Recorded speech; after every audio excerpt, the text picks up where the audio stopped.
Tigers baseball on Fox Sports Detroit is presented by Bell Tire.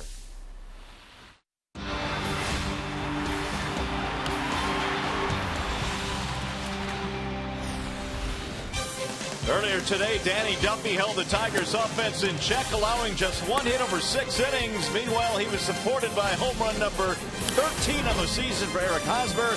The Royals won Game 1 in this doubleheader, 2 the final score. Tonight, the Tigers are going for the split as we welcome you to Comerica Park. Game 2 in this twin bill, Tigers and Kansas City Royals. Hi again, everyone. Welcome to Tigers Baseball. Mario and Pemba, Ron Allen, glad to have you with us here for the second game. If you missed Game 1, the Tigers offense, Rod, just could not get it going. Hopefully they can here in Game 2. Well, this Kansas City Royals pitching staff is some of the best pitchers in all of baseball. They have the best ERA in the American League, so all the games when they go up against Kansas City are highly contested. However, Jim Leland has his everyday lineup out there for the second game of this doubleheader. Let's hope they show up and score some runs. Yeah, you would expect it'll be highly contested here in Game 2. We hope they can score runs. James Shields is on the mound. He's been pretty good on the road this year. He's legit. He's got a fastball that will get to 92, 93 every now and then. He will touch 95 miles an hour, but his signature pitch is that legitimate swing and miss changeup, and he throws it a lot to the right-handed batters. Here are the numbers on the road for big game James Shields. That's his nickname. 5-3 with a 2.53 ERA. Titans will need to jump on him early. He has given up 22 first-inning runs, so we'll watch for that as we get into the first inning against James. Here is the matchup tonight. Shields has lost 8. He is sub 500 despite the fact that he has an ERA of 3.33. Jose Alvarez will get the start for the Tigers in this one. Alvarez, not all that good at the big league level. Pretty good numbers in the minor leagues, though. Well, you got to like his stuff. He's got a fastball, he's got a curveball, and he's got a changeup, and he'll need all of that today to go up against the Kansas City. Just keep his team in the game. They'll be okay. All right, after a short break, we'll send you back to the Call Sam Studios and Justin White. Coming up, what do you say we play 2? That's what Ernie Banks always used to say. Tigers, Royals, Game 2 in the twin bill. Next.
Welcome back to Comerica Park. We are underway for the nightcap in this doubleheader. Jamie Carroll leading it off for the Royals, and the Tigers and Royals getting together here after KC won the opening game here today.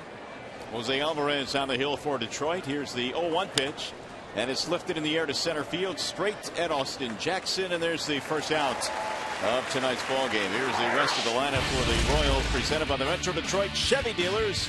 Carroll, Hosmer, Butler at the top. Gordon is in left field. Perez and Lowe in the middle, along with Bonifacio, Escobar, and Getz tonight for KC. And Jose Alvarez presented by Family Heating, Cooling, and Electrical. Alvarez making his fifth start at the major league level. The ERA is 5.03. He has won 1. He has lost 2.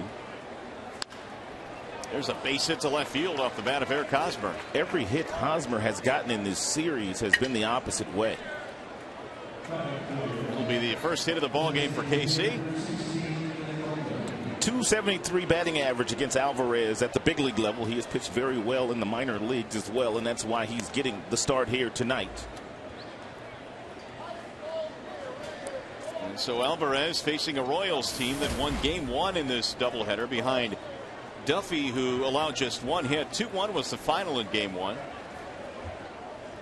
Here's Billy Butler. Billy in the opener, 2 out of 3 with a base on balls as well. And he looks at strike 1.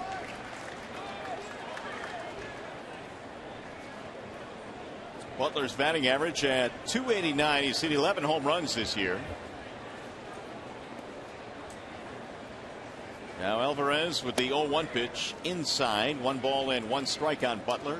Good pitch by Alvarez. A guy like Billy Butler that has really quick hands. You have to crowd him. You have to get inside. And then that opens up the changeup outside. 76 degrees our game time temperature for the nightcap tonight. There goes the runner. And here comes the throw from Pena. The tag is dropped by Santiago. Kansas City Royals now 5 for 5 in steals in the first 3 games of this 5-game series, and that's a 10th. And for Eric Hosmer, he went on first movement. As soon as Alvarez threw that ball home, Hosmer was off and running. Pena made it close, but Hosmer had too good a jump. So the running Royals already have a man in scoring position. And a ball that just missed inside on Butler. 2 balls, 2 strikes. Royals lead the American League in steals with 101. The Milwaukee Brewers, they paced the majors. They have stolen 109. Now Alvarez ready with the 2-2. Here it is. Ground ball foul, third base. Butler 2 out of 7 in the series. He's safely now in 9 of his last 10 ball games for KC. Alex Gordon waiting on deck.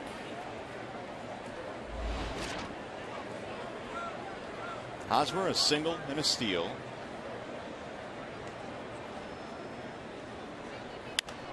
Fouled away. 2-2 the count stays on Butler. With their win in game 1 of this doubleheader, the Royals now have won 6 of 10 in the season series between these two teams, and yet another 1-run game. They've had 6 of those already this year, these two clubs. Nearly 1/3 of the wins the Royals have this year have been by 1 run.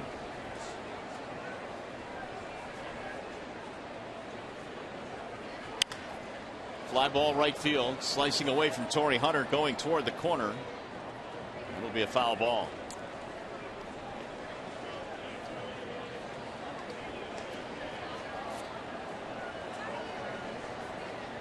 And the Royals, because of their strong bullpen, able to win a lot of these 1-run games. They're 13-2 in their last 15 1-run games.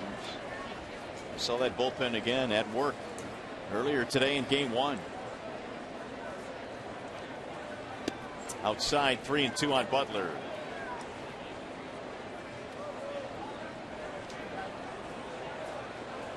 This will be the 9th pitch coming up in this at bat.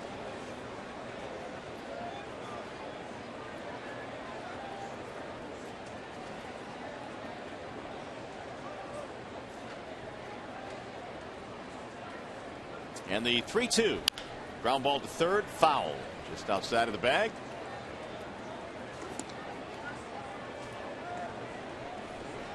Tigers at 71-50 coming into this game, 63-57. The record for the Royals. And they desperately need to win games in this series. They find themselves 7.5 out after their win today.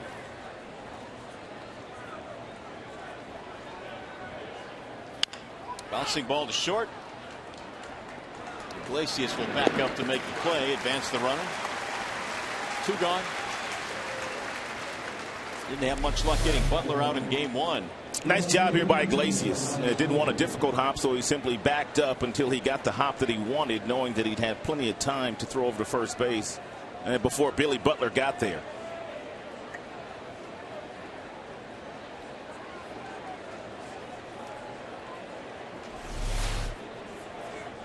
So with 2 outs, here is the left-handed batting Alex Gordon.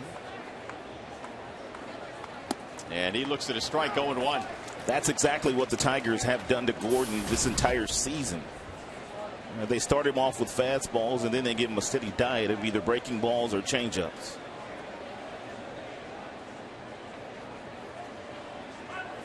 Swing and a miss, 0-2. Real nice arm speed on this breaking ball out of the hand of Alvarez. Same arm speed as the fastball. That's the key to getting a hitter like Alex Gordon to swing over the top of it. Ball high. 1 ball, 2 strikes on Gordon, who in game 1 was 1 for 4. Salvador Perez back in the lineup here in game 2. He'll do the catching. He's on deck. And he just missed outside. 2 balls, 2 strikes. Alvarez made his debut on June 9th against the Indians. Boy, was he good. 7 strikeouts, 1 run in 6 innings.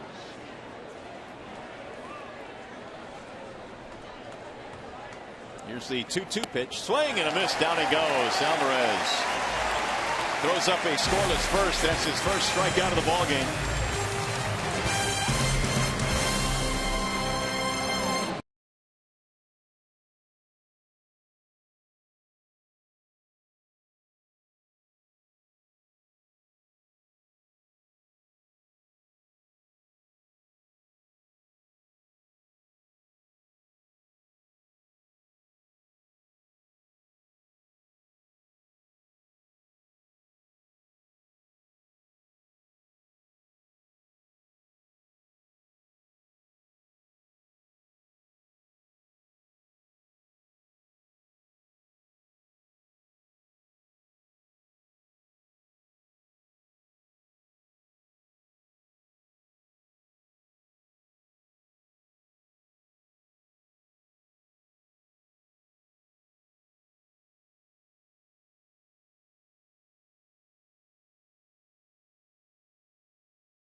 Here, Ramon Santiago hit a home run in the first game in a pinch hitting role. He gets to start here in game 2. The Tigers starting lineup presented by the Southeast Michigan Ford dealers. Jackson, Hunter, Cabrera at the top, fielder.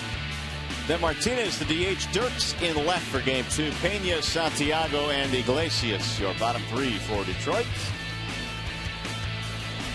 And they are facing the right-handed offerings of James Shields. A couple different fastballs for Shields, 2s and 4s. He'll also cut the fastball as well. He's got a nice little slider, but make no mistake about it, his best pitch and his go-to pitch is that really good changeup he's featured since coming to the big leagues 7 years ago with the Tampa Bay Rays. And Austin Jackson will lead things off for Detroit. He fouls off the first pitch. AJ in the opener was 0 for 3. Did have a base on balls. Batting .262 now is Jackson.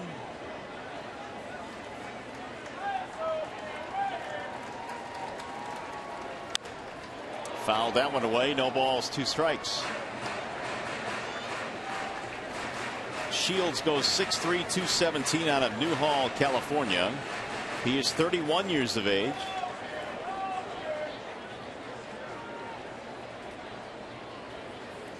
That one bounces in. 1 ball, 2 strikes.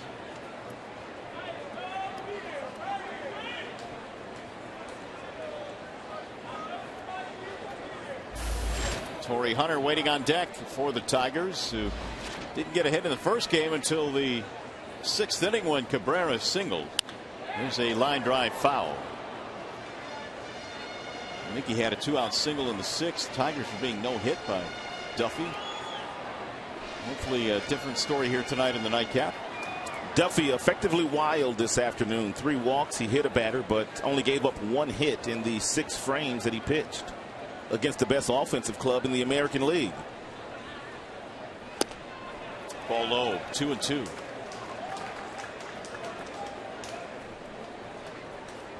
Duffy was awfully good. He struggled in the first inning, walked a couple of batters, got a double play though. Here's the 2-2. Inside, 3 balls, 2 strikes now on Austin Jackson.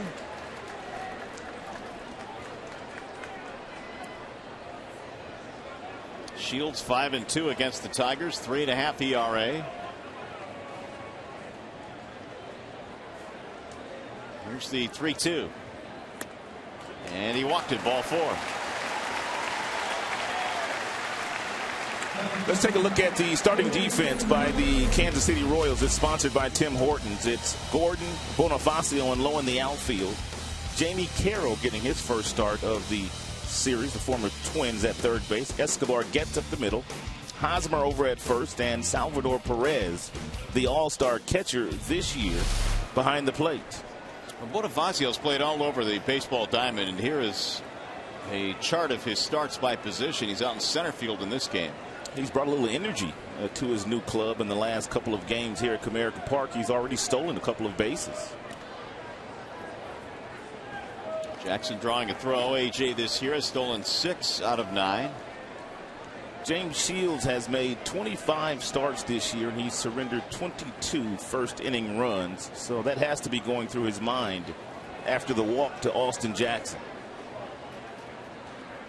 Runner goes, swing and a miss. Here comes the throw from Perez, right on the money, and they got it. He threw that ball from his knees. What a hose that Perez has, man. He's got one of the stronger throwing arms in the AL. You need to have a license to carry this type of gun, or a permit or something. Strong and accurate, right on the money.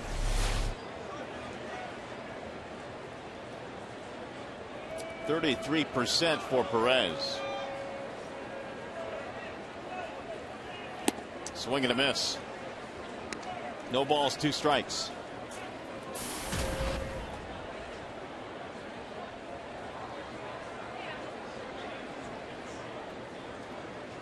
Torrey batting .306 in the opener, was 0 for 3, had a base on balls. And Shields missing outside, 1 ball, 2 strikes. So the Tigers are trying to stir something here in the first inning, but Jackson is thrown out. Here's the 1-2. Bouncing ball to short. On the charge there, Escobar. 2 gone. Apparently the Tigers tried to catch the very talented catcher Salvador Perez sleeping with Shields on the mound, but there hasn't been many attempted steals while Shields has been in the game. That was only his 7th attempted steal. So he's got a pretty good move.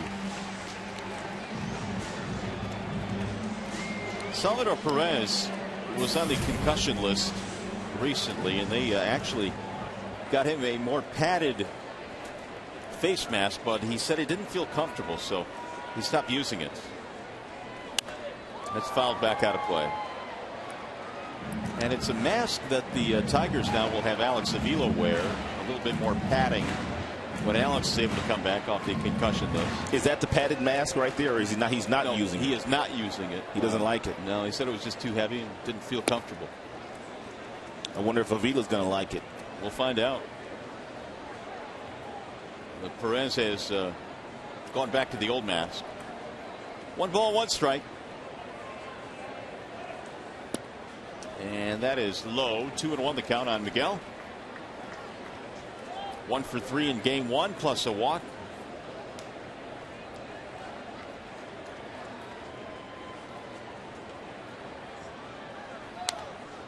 Foul back. 2-2. Cabrera, since that hip/abdominal injury, 362 with 19 RBIs. He has gone out there and has certainly been anything but 100%. He drives this one hard to right center field. That ball's going to find the gap, go to the wall. Extra bases for Miguel. He will cruise into second with a 2-out double.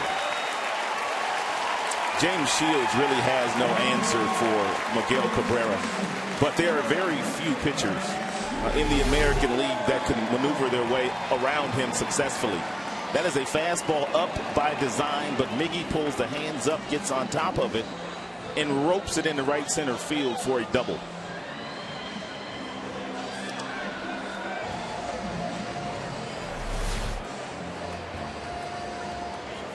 First hit of the ball game for the Tigers. That'll bring up Prince Fielder with an RBI chance.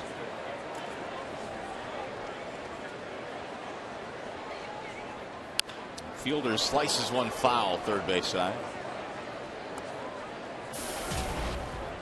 261 this year for Prince. He had his 9-game hitting streak ended in game 1 of the doubleheader. Was 0 for 3.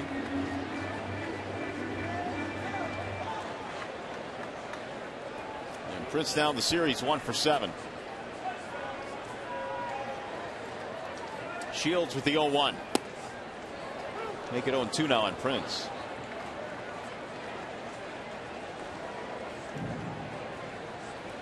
This was to be a 4-game series, but it's turned into a 5-game set with the rain out earlier this year, forcing the doubleheader today. Bouncing ball right side, charging his Getz, and nothing comes of the 2-out double. Tigers strand a man. We go to the second.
Game 2 in this doubleheader.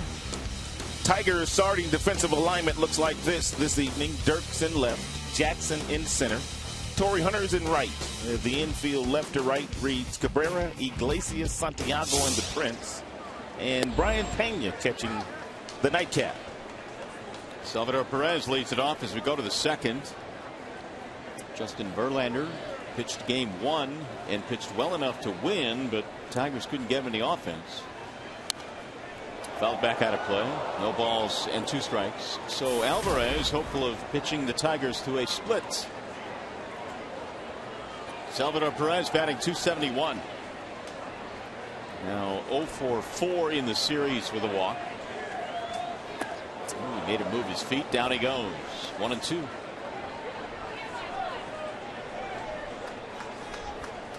Alvarez 5 for 5 in first pitch strikes. Early on in this one, give up a single and a steal in the first, but no runs.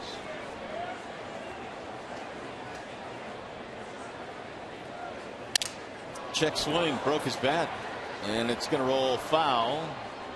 Alvarez will pick it up in foul ground. Alvarez's top fastball very seldom gets above 91 miles an hour, but he has not been afraid to crowd some of these right-handed hitters with that fastball. He did it to Billy Butler, and he also just did it there on back-to-back fastballs to Salvador Perez. How many times have you seen a broken bat on a check swing? Not many. Well, Perez gets a new twig as he steps back into the box. Here's that fastball inside. He started his swing, checked it, and the strength of him holding up and the velocity of the fastball simply sawed him in half. Ground ball, third base side. Cabrera has it. And Perez is out by a step. 1 gone. I don't know about you, but I've been watching Miguel Cabrera the last couple of days, and he appears to be moving a little bit better than he has in the last 2 weeks. I definitely agree with that. Seems more mobile, more agile. Seems to be grimacing a lot less. Here's David Lowe. He's batting .293 this year, and he looks at ball 1 inside. Lowe has seen his playing time cut with the addition of Justin Maxwell, who they acquired from the Houston Astros. Maxwell started the first couple of games in right field for Kansas City. Alvarez has got that real good bender working here today to the left-handed batters. Pulled the string nicely on that one.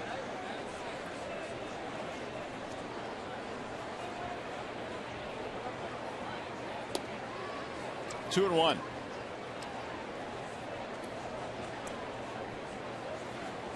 Alvarez was 4th in the International League with 113 strikeouts. Also, his .279 ERA was 5th best in the league. Wave and a miss. 2-2.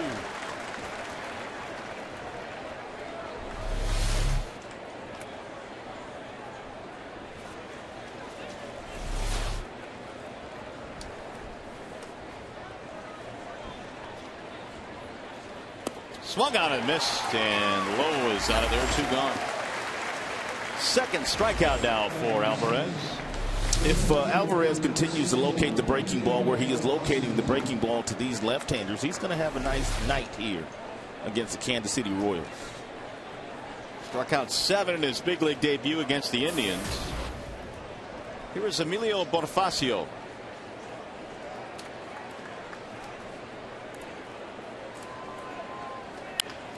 Line drive off the glove, but caught by Iglesias. It's almost like he did that on purpose just to make it look better. 1-2-3 inning. No runs, no hits, nobody left. I had it all the way.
first pitch thrown out by Brad Keselowski, the NASCAR driver from Rochester Hills, Michigan. We kind of short-armed it, but he didn't bounce it and did really well. Took some pictures afterwards. Drew smiling.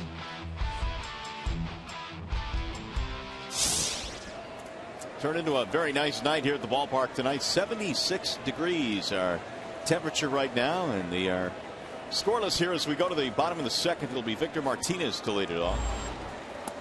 Victor looks at a ball outside, 1-0.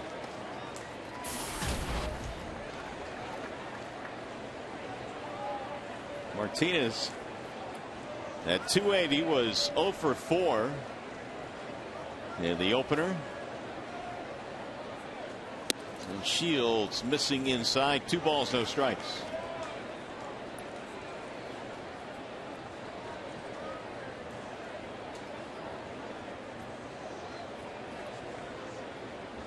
Gordon trying to protect himself from the sun. He's having a little bit of trouble out in left. That is the only outfield spot that still has a sliver of sun. Surprised he doesn't have any glasses on to help him out. That thing is ripped to right field and caught on the run by David Lowe. They've got some defenders in their outfield, and regardless of who it is, whether it's Kane or Dyson or Lowe or Gordon, they can cover some ground in the outfield. Good speed in their outfield. This thing had double written all over it. Lowe got a great jump on that ball. Little mini leap to catch it.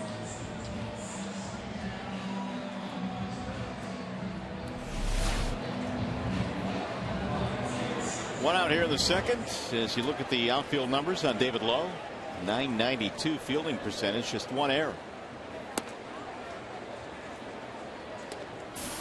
Andy Dirks, 4 out of 5 in the series, had 1 at bat in the opener, had 4 hits in last night's game. 2-0. There's that sliver of sun, which is giving Gordon fits right now. He ought to move out of that little sunlight patch right there. That would seem to make sense, wouldn't it? Take a step to your left. Yeah, left or right. Everything's cool. Meanwhile, 3-0 on Dirks. And he walked him on 4 straight pitches.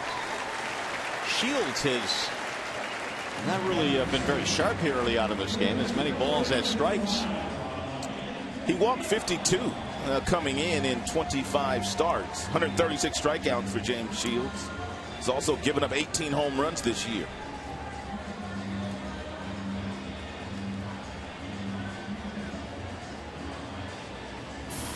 Now Brian Pena, who is catching game 2. Holiday caught game 1. 311 this year for Brian.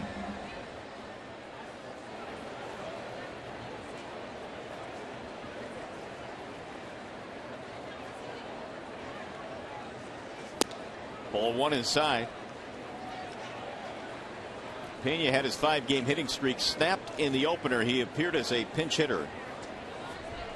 And Pena grounded out, and he was only at bat in the first game. A lot of hitting streaks were snapped. Prince, his was snapped. Victor Martinez had one that was snapped.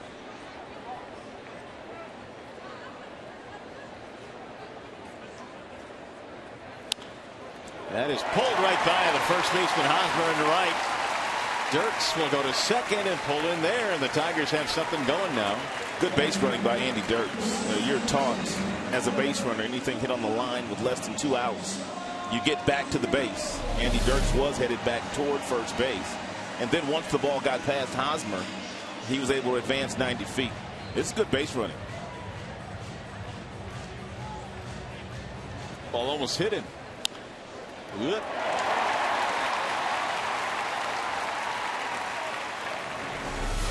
Nifty footwork. 2 on now with 1 out.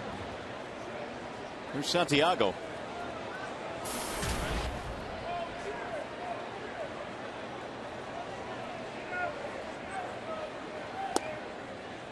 A little low. 1-0 on Santiago. Homer in the first game as a pinch hitter.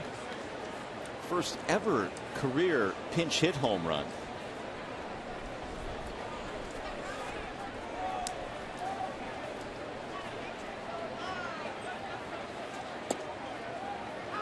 really have to go back a long way for Santiago's last home run prior to the one that he hit in the first game, June 9th of 2012 against Cincinnati.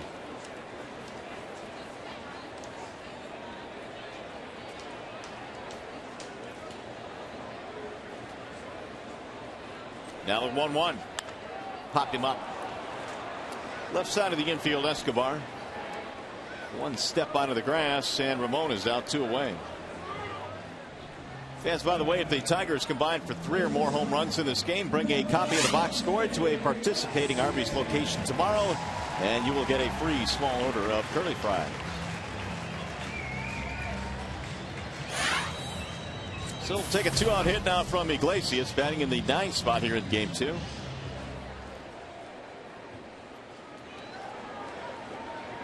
Was a 0 for 1 plus hit by a pitch in game 1.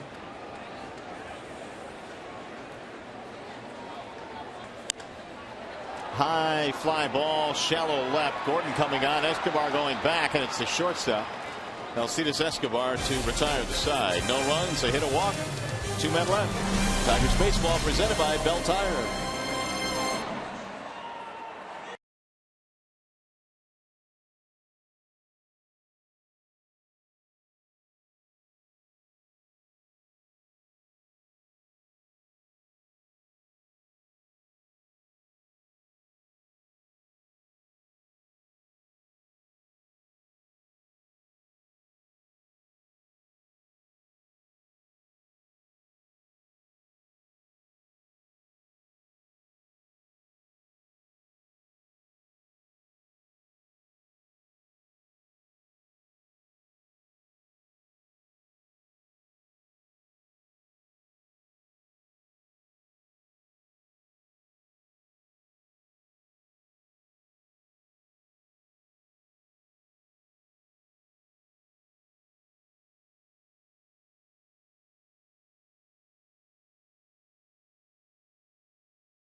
Game 2 in the doubleheader, the Tigers and the Royals.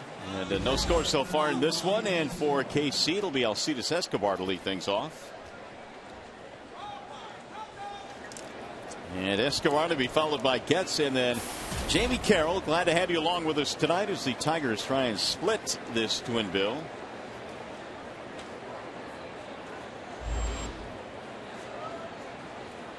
First pitch is hammered just foul outside of the bag at third base. 0-1 on Escobar.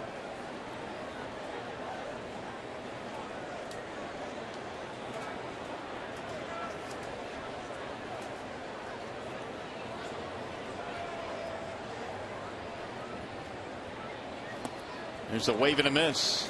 No balls, 2 strikes.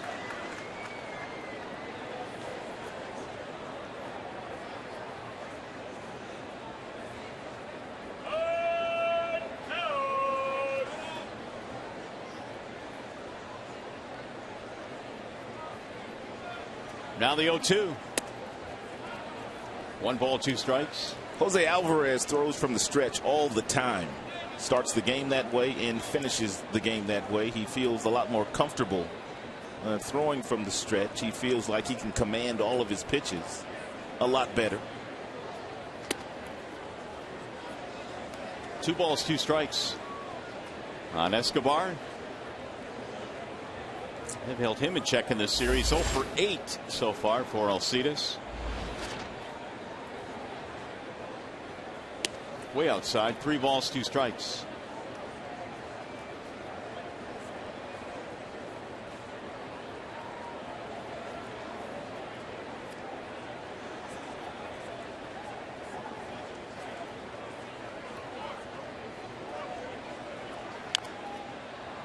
He'll go foul down the third base line.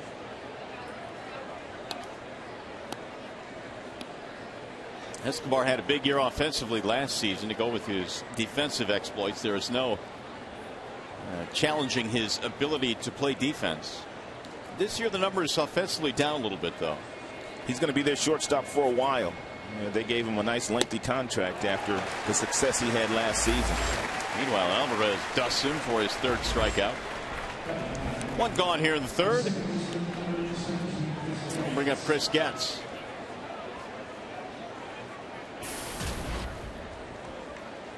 Getz 2 out of 8 in the series, batting .218. Chris Getz from Grosse Pointe played Little League in Grosse Pointe. He's got to be bumming right about now. Yeah, they lost today. They were defeated by that team from California. 3-0.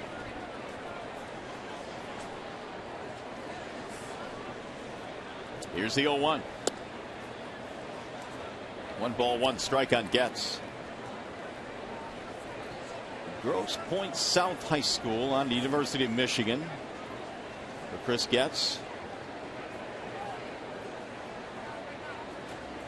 And the 1-1. Getz is not on Twitter, so he asked his buddy and his teammate Eric Hosmer to send out this tweet. And Hosmer tweets, "My boy Chris Getz wanted me to give a shout out to his hometown Grosse Pointe, Michigan for making the Little League World Series. Congrats." At the Real House 35, that is Eric Hosmer. Swing and a miss. Getz is out of there. Getz said he wanted to find someone that had a lot of followers, and of course Eric Hosmer has quite a bit of followers. 4 strikeouts now for Alvarez.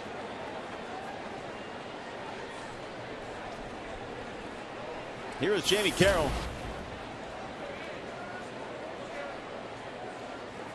He flied to center field.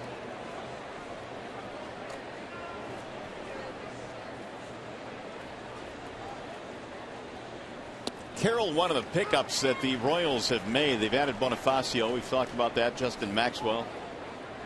Jamie Carroll is a veteran guy that's been around a long time. They got him from the Twins. The 3 guys they did pick up, Bonifacio, Carroll, and Maxwell, they all play multiple positions. Jamie Carroll can play up the middle at both of those spots. He can also play some third base. Bonifacio can play infield and outfield, and Maxwell, good center fielder, but playing right field in Kansas City. 7 different positions Carroll has played in his big league time. He was dealt from the Twins on Sunday to the Royals. I can't really think of a more athletic roster in the American League than this Kansas City Royals team. No, I can't either. I mean, 1 through 9, they have guys that can run, they have guys that can defend, steal a lot of bases. They really play a fast game, but they have done that since Ned Yost has been their manager. 3-2 now on Carroll.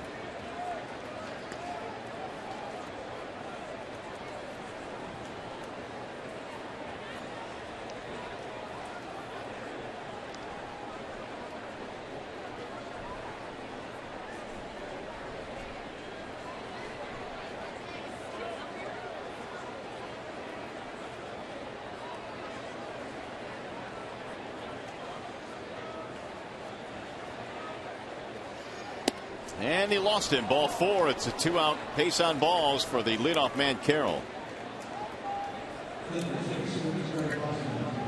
Alvarez had retired 7 straight before that walk. That's going to keep it going now for Eric Hosmer, who singled his first time.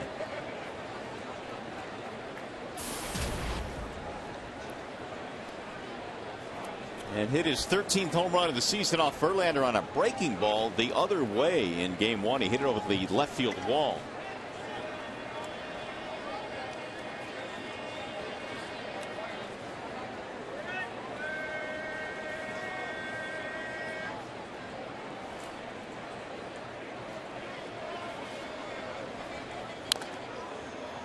It'll go foul. First base side, 0-1. Here's our high-speed stat brought to you by Charter Internet, and we talked about the fact that the Kansas City Royals can really run. In their last 10 games, 17 of 19 in stolen base attempts, and they are 5 for 5 already in this series with 2.5 games to play. 1 ball, 1 strike.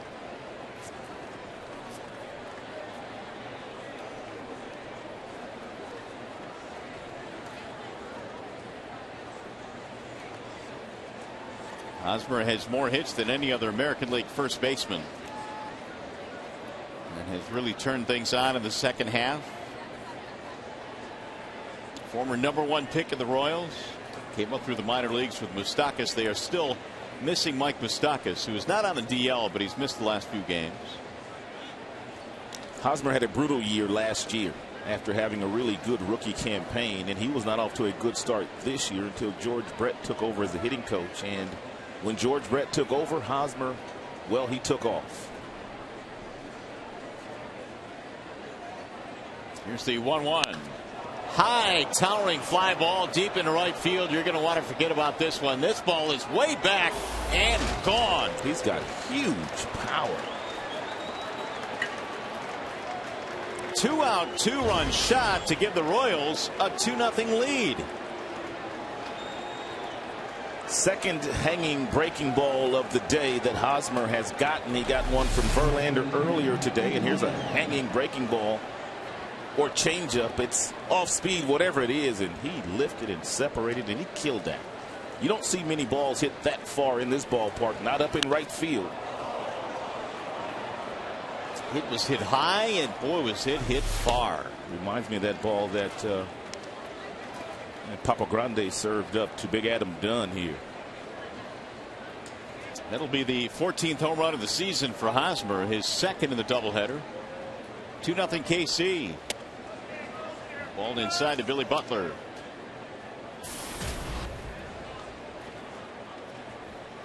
One ball, 1 strikeout. Butler, who bounced out his first time up. Ball in again.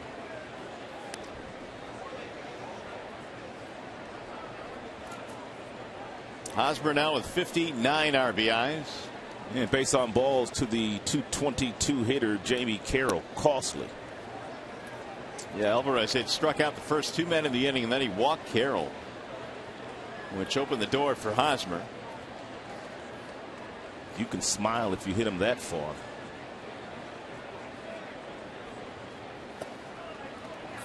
There's another walk. Second one in the inning. He's going to bring up Gordon. Jim Leland caught a break in that Verlander went deep into game 1. He is hopeful that Alvarez can give him some innings here in game 2, but there's some trouble here in the third.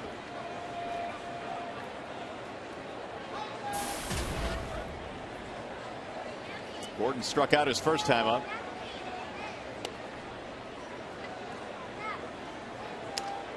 Every pitch that Gordon has gotten in his 2 plate appearances here so far today have been away from him, whether it be the breaking ball or the fastball. Every pitch has been away from Gordon. As that one was. Sooner or later, and Gordon, and because he's a good hitter, he'll look out there and poke one to left field after showing him inside at least once or twice, and then go back out there if that's what you choose to do. Alvarez in the minor leagues held lefties to 164 this year. That's fouled back out of play. 3 of his 4 strikeouts today have been to left-handers. Struck out Gordon back in the first.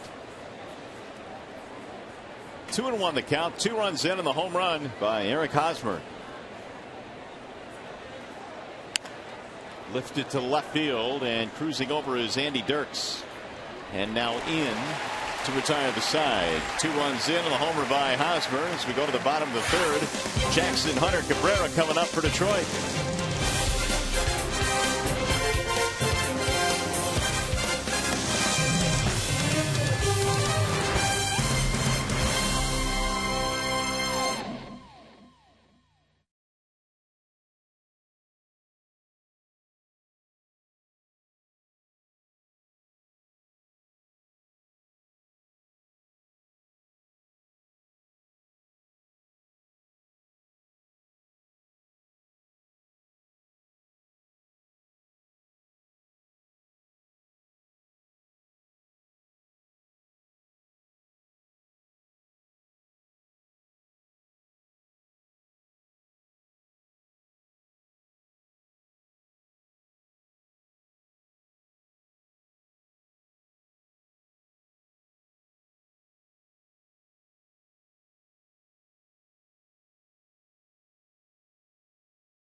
request today. Jeff Leitner is asking Lowell and Mary if he can marry their daughter, Kathy Barnett.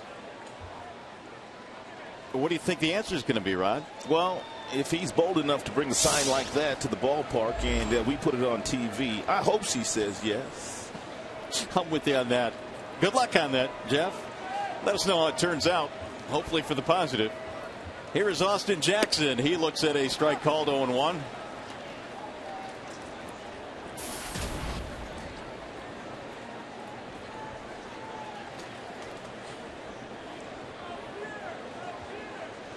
Here's the 0-1 pitch.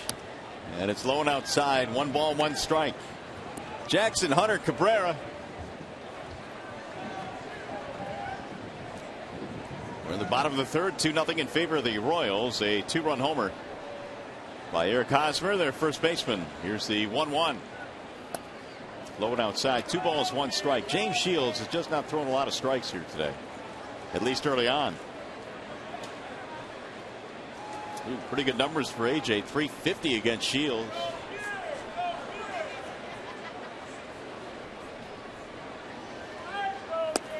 And another one that missed the strike zone. 3-1. He's already walked Jackson once. Torrey waiting on deck. Jim Leland said Torrey Hunter will get the night off tomorrow. That was the plan, at least, going into the series. Jackson got the night off last night.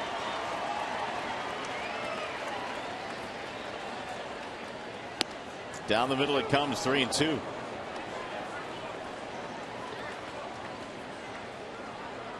Shields has gone 6 straight years of at least 200 innings. He threw 227 last year, which was good for 3rd best in the American League. Fouled away. Longtime member of the Tampa Bay Rays staff.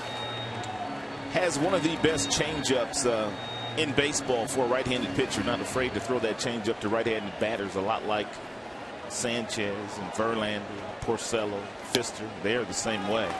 There's a walk for the 2nd time of the game. Jackson base on balls. Hey, you can vote for your Tigers McDonald's Player of the Game, presented by the Detroit Tigers. M&M McFlurry only at McDonald's. Using your cell phone, text Tigers, then a space, with the player's uniform number to 37338. Leadoff man is on for Detroit. That is the 3rd walk already now for Shields.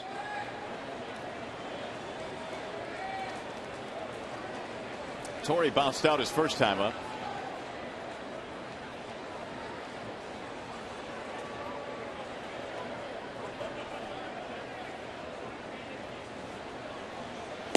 Swing and a miss. Ooh, Torrey lost his footing there. 0-1.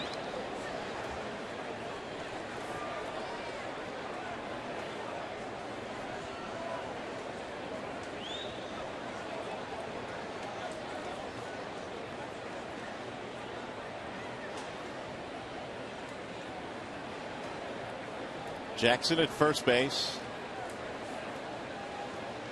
You have to be careful as a base runner with Perez behind the plate. He loves to pick off the base runners. There's a base hit to right field. Hunter has a single, and the Tigers are in business now with nobody out. Let's flash back to July 21st when these two hooked up. It was Shield and it was Cabrera. First 2 pitches are outside to Cabrera, and all of a sudden Shields thinks he can get inside, and he tries to do so. This ball is 12 inches off the plate inside, and somehow Miguel Cabrera able to pull his hands inside and barrel it up, as we've seen him do so many times this year, and hit a solo home run to left field. That was in the very first inning on July 21st. And Miggy, knowing that he's not going to come in there again, looked out over the plate today and drove this ball into right center. They ball outside to Cabrera. A 2-base hit in the first inning, but he was stranded. 434 this year with men in scoring position. Miggy does it as well as anybody in the game at knowing what a particular pitcher is going to try to do to him. And he always appears to be one step ahead of the best in the league. 1-1. We're getting really close now, and it's a fact that Miggy's the best hitter in the game as we speak. But a couple more years of him doing what he's doing right now, and he's going to start getting some conversation as one of the best hitters ever to play the game. 10 straight years of over 100 RBIs. I think now you are starting to hear some of the whispers nationally of, is he the best hitter of all time, or can he become the best hitter of all time? Ever. Will get fouled down the first base line. Back out of play. Once in a generation type of hitter is Miguel Cabrera. Behind in the count here, 1-2. Shields has that good changeup. We've told you that he liked to bury down and in to the right-handed batters, but it's also a pitch that he makes mistakes with on occasion.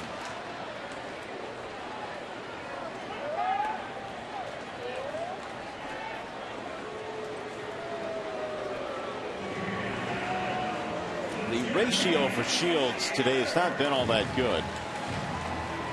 44 total pitches in this game, and there it is. 20 of them have missed the strike zone, and to this point he's been able to pitch around that lack of control. However, he is flirting with danger here.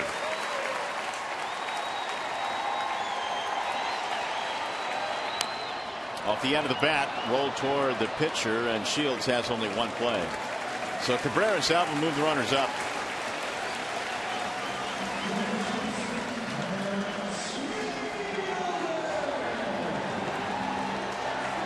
Well, the Tigers a base hit away from tying this game.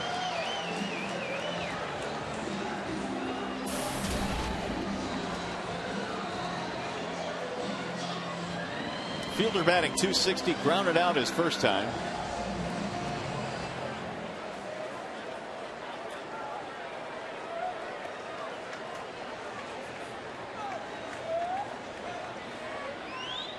Swing and a miss. Prince was 1 for 3 in the opener. Prince shaking his head, looking for a fastball, and he swung at that changeup that was out of the zone. Shields trying to wiggle out of a jam here. He walked Jackson to lead off the inning. Then Hunter singled to right field.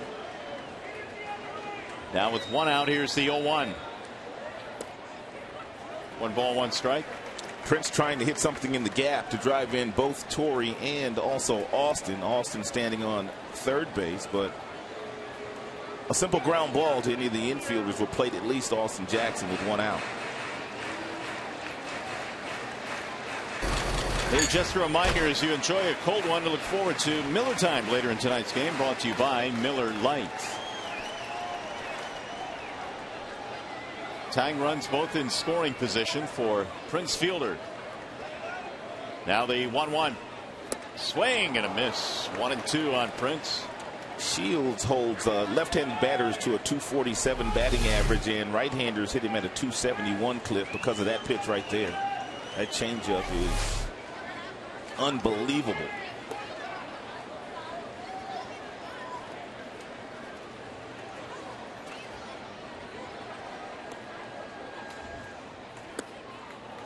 Two and two.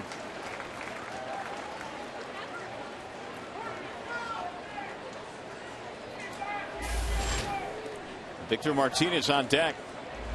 Shields trying to navigate through the middle of the Tigers lineup. He has just gotten Cabrera to ground out. Fouled off, man. Prince just got a piece of that one to stay alive.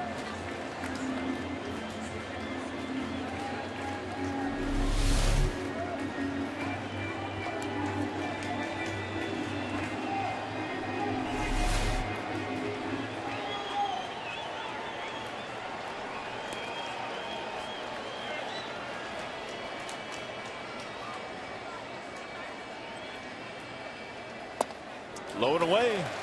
Now it's 3-2. Shields was able to bounce back in his last start.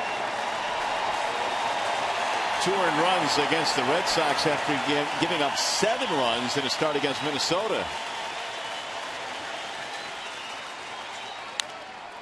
High fly ball, shallow center field. Bonifacio charging, and it's caught by the left fielder Gordon, and no chance for the runners to move up. Well, Prince unable to get it done. 2 gone.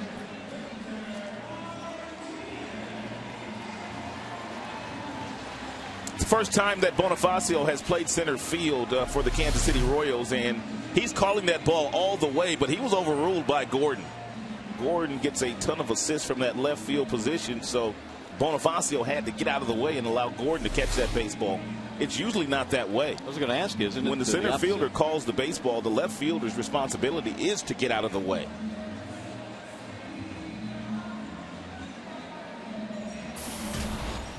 Here's Victor Martinez with 2 outs. Victor hit the ball hard his first time up. Then he smoked it to the right fielder, and David Lowe ran it down in the gap.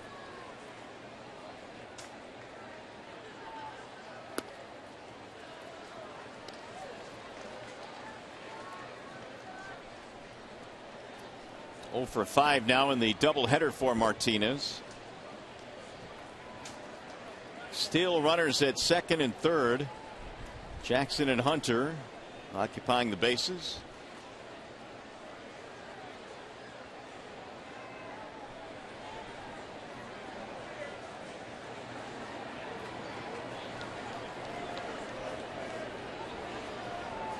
Here's the 1-0. Tigers in need of a clutch 2-out hit, and this would be the guy to give it to you. His last 2 months, .390 in July, .352 here in August. Victor on the last road trip picked up his 500th walk and his 300th double. Both coming on that last trip.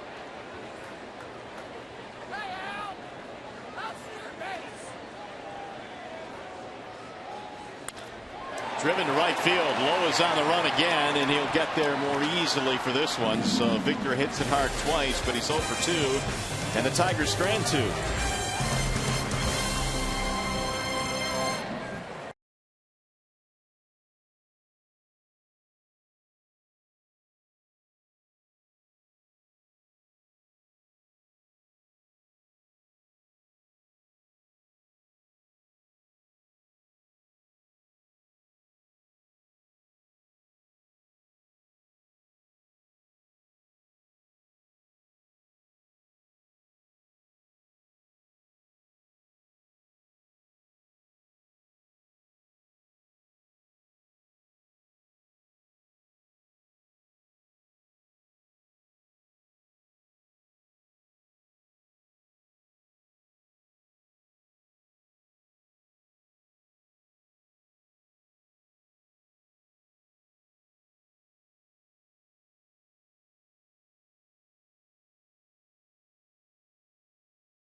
Night. One is the record for the most hits by an individual in a day-night doubleheader. What is that record? That is your trivia question. We'll have the answer coming up in a little bit. In the meantime, Alvarez back to work as we go to the 4th. 2 runs, 2 hits, Kansas City. No runs, 3 hits for Detroit. Salvador Perez is starting things off, and he looks at a strike call. 1-1. Perez bounced out his first time. Low and then Bonifacio to follow. Little chopper toward third, foul.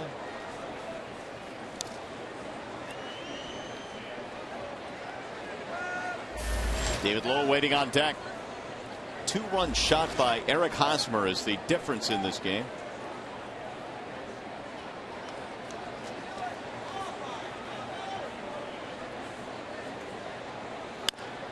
Bouncing ball to short again. Iglesias backs up, and again he'll throw him out. One gone. Time for a game break now. It is off to Shannon Hogan.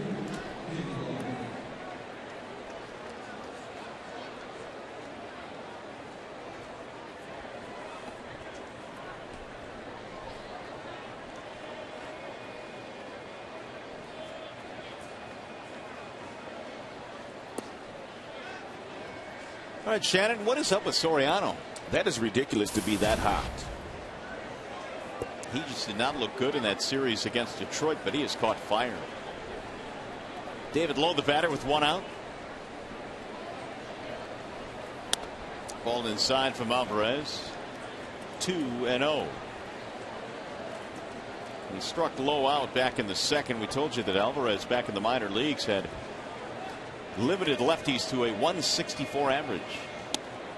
Missed it inside. Now he's gone to 3-0. 279 in the minor leagues, a whip of just a shade over 1.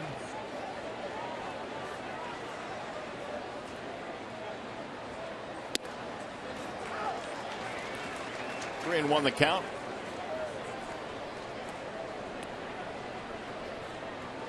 Alvarez spent all of 2012 in the Marlins organization in Jacksonville, won 6 ball games there. Drilled down the right field line. That's going to be trouble. It's going to go up against the wall. Lowe is motoring to second base, and he will stand in with a double. 1 out, 2 base hit for David Lowe. It's a 3-1 fastball thrown to David Lowe at 88 miles an hour, excuse me, and he roped it to the pull field and stand-up double with his speed.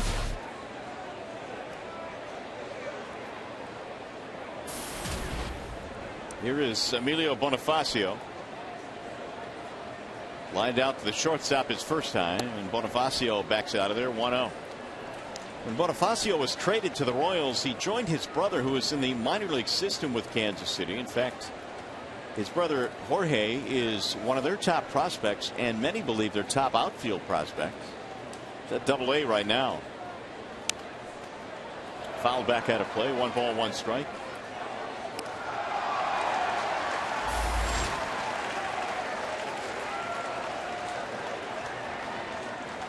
Jorge, his brother, just 20 years of age, ranked the 5th best prospect overall in the Royals system.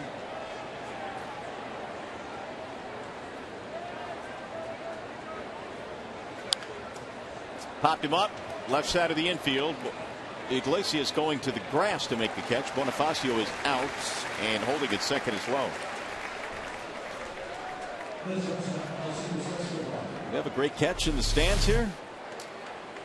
Previous foul ball. That's pretty good.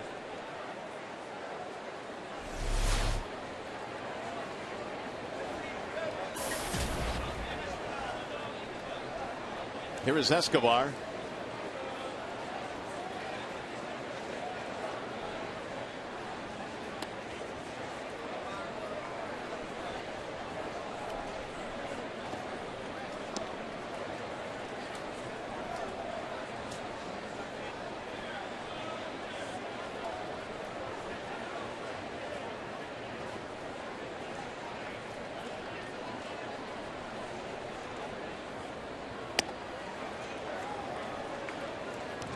Two 2-0 on Alcides Escobar.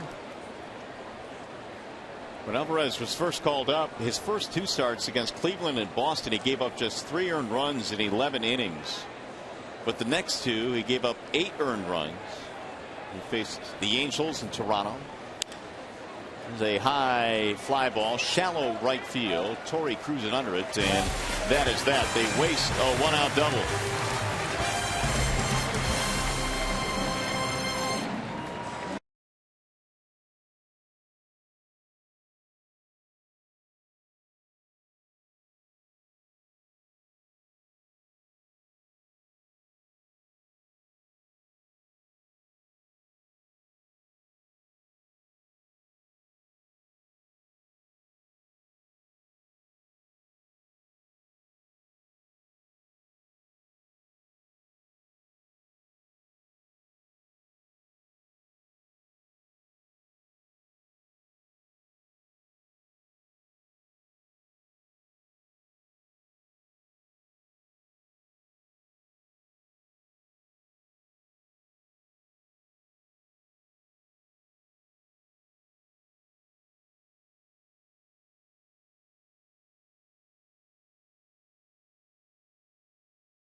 Bank, a part of Detroit and the community since 1849. Ram trucks now get a great summer deal on a Ram truck at the Ram Summer Clearance Event. And by Lando Frost, great tasting lunch meat. The Ambassador Bridge on a beautiful Friday evening here in the Motor City. Royals on top 2-0 as we go to the bottom of the fourth inning here at the ballpark. And Detroit will have Andy Dirks to lead things off. Shields brings it home and misses high. 1 ball and no strikes.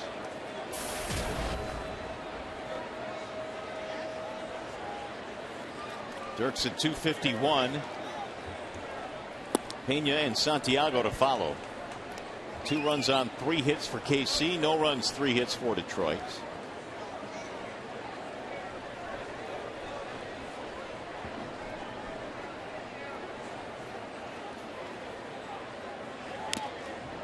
Tipped into the glove. 2 balls, 1 strike.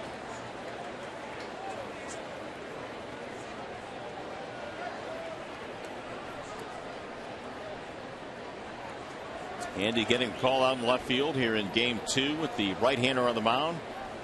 Tuiasosopo started game 1. And a bouncing ball to the right side. Tricky hop for Hosmer. And Dirks is out with a pitcher covering. 1 gone.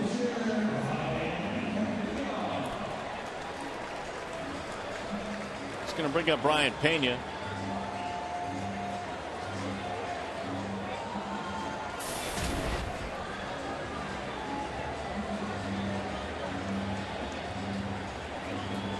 Pena had a single back in the second. Tigers really in every inning have had a chance to score a run. And they had a double in the first, failed to score. They had a single and a walk in the second, single and a walk in the third. Shields been playing with fire, but he's been able to keep the Tigers off the board. Jim Leland wondering where's the offense. They were limited in game 1 to just 2 hits. Swing and a miss. Yeah, Tigers, one of the top offenses in all of baseball, average 5 runs a game. And so to only get 1 in the first game of this doubleheader against their starter, Danny Duffy. A little unusual for the boys. It is. The Tigers have been 2-hit twice this year, both times by Kansas City. Kansas City, for whatever reason, they play Detroit tough, and it probably has something to do with the best earned run average in the American League. Good pitching always stops good hitting.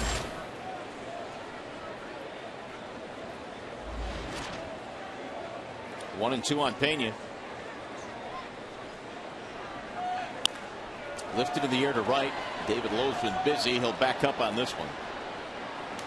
2 gone. Well, the Tigers close out their series with the Royals this Sunday at 1:08. It's Sunday Kids Day. All kids 14 and under receive a back-to-school pencil set. Call 866-66-TIGER or visit tigers.com.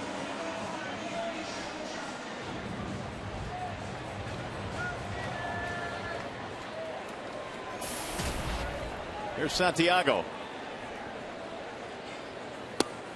Strike 1 to Ramon. This typically has been James Shields' time of the year. In fact, in the month of August, Shields is 23-12 with an ERA a little bit over 3. Missed it outside. 1 ball, 1 strike. He was the leader of that rotation in Tampa, which featured a lot of good arms and still does. Slow roller hit towards short. Escobar will throw him out. Shields has a 1-2-3. 4th inning. On to the 5th we go.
Royals on top 2-0 as we go to the fifth inning, and Eric Hosmer becomes the first Royal to hit a homer in both games of a doubleheader since Dean Palmer, who was also a former Tiger, did it back in 1998.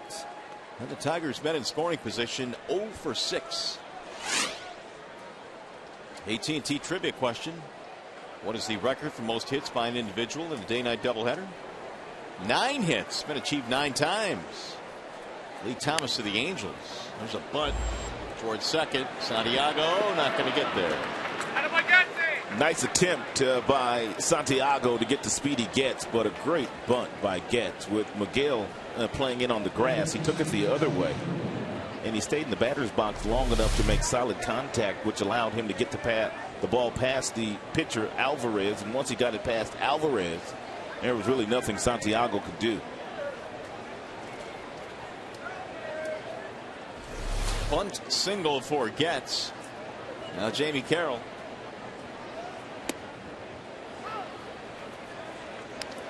Fourth hit of the game for the Royals.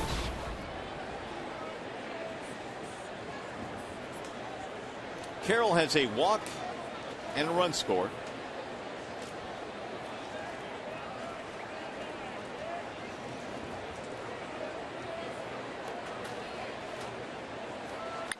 Bouncing ball left side. Cabrera has it. Fires to second. One there. Not in time. It was close. Carroll beat it out. And Miguel led Santiago to the bag. Santiago was playing a little further away from second base. By the time he got there, Santiago had to catch it, gather himself, and then try to get enough on the throw to get Jamie Carroll. Here is Hosmer. Single, homer, stolen base in this game. Strike one.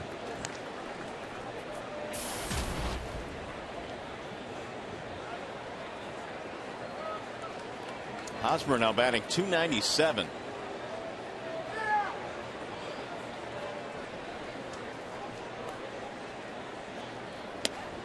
And Alvarez that time backed him out of there. 1 ball, 1 strike.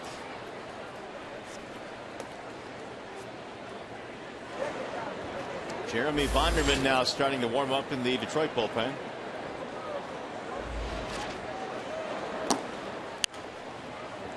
Again, he goes the other way. This time he shoots it foul. 1-2 the count.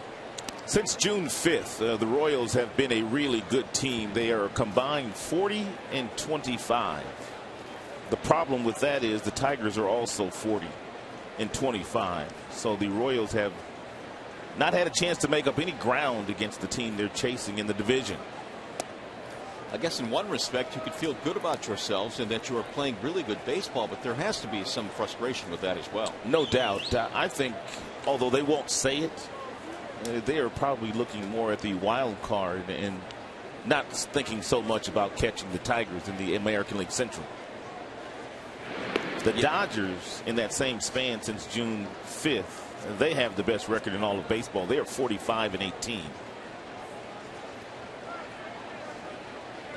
Dodgers in another world right now with the way they're playing. There's the wild card right now. The Royals 5 games back. And we've got some teams to leap. Fly ball, shallow left. Here comes Dirks. 2 gone.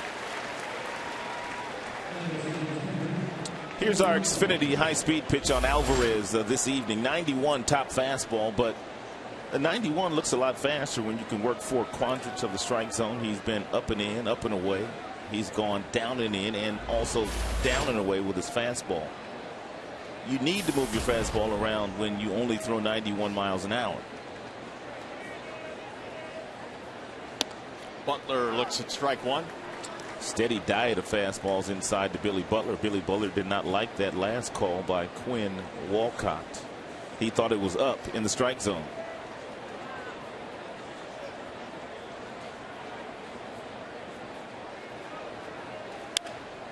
Butler pops it up. Shallow center field. Santiago calling for it on the grass, and that is going to be it for KC. No runs, a hit, 1 left. Dan Tigers baseball tonight presented by Bell Tire.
Manager of the Philadelphia Phillies after 9 seasons with the Phils. 780 wins with the Philadelphia Phillies. He won a championship with them in 2008, and just a couple of days ago he got his 1,000th career win, and I thought they were going to honor him with an on-field ceremony coming up here soon, but I guess they're going to have to wait for that. Yep, not going to happen now. Ryne Sandberg named the interim manager for the Phillies. Shields back to work as we go to the bottom of the 5th. Tigers down by 2. Many thought that Ryne Sandberg was going to be their next manager anyway when they brought him into the organization a couple of years ago to manage their AAA team. Here's the question, though. Why would you not wait till the end of the season? Why do you think pulling the trigger now is a better idea for them? Well, I guess they're just playing so bad right now, and the vibe is so bad in Philadelphia. Ruben Amaro Jr., who is the general manager there and the man that makes all the decisions, he probably wanted to see what he had in Sandberg the final 6 weeks of the season to see if he is the answer to their solution. 20.5 games back. The Atlanta Braves. Shields sinks one low, and the count now goes to 2-2. The Washington Nationals might want to do something like that themselves. No disrespect to Davey Johnson, but Davey Johnson has already said that he's going to go upstairs after this year is over. So whichever manager Washington's going to bring in, they might want to get a sneak peek at him. Yeah, take a look-see. 3-2 on Jose Alvarez, starting things off here in the bottom of the 5th.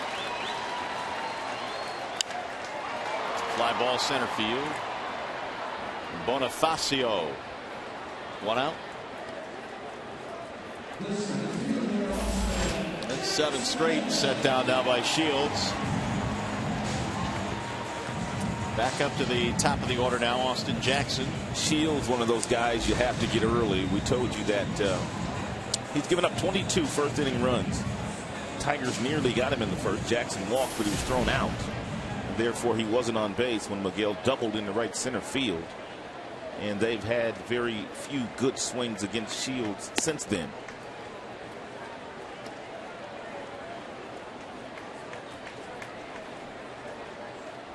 Jackson has walked twice. Here's the 1-0 pitch. In for a strike right at the knees. 1-1. Shields, 31 years old, immediately became the ace of this Royals staff when they traded Will Myers, one of the game's top hitting prospects, to get him. That'll get back out of play. We've seen Myers a little bit with Tampa this year. Looks like a pretty good hitting prospect. He's going to be an all-star. He's going to make multiple all-star teams, as a matter of fact. Ervin Santana has also provided a lift. There's Bruce Chen seated to his right. Fly ball center field. Death Valley out there. Bonifacio will have another play. 2 gone.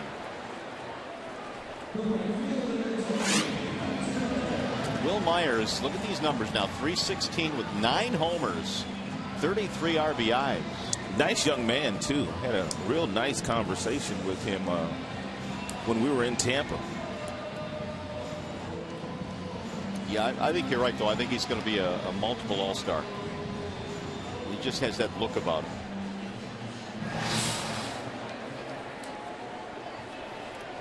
Shields now will face Torrey Hunter. Those numbers we had on Myers, keep in mind he didn't get to the big leagues till June. Oh, he hit him. Hunter is hit by the pitch, and now you're going to bring Cabrera up there as the tying run. Good thing Torrey had that little pad on his left elbow. He had said he doesn't like to wear that protective device, but he had it on, and it looked like the breaking ball hit right off of it.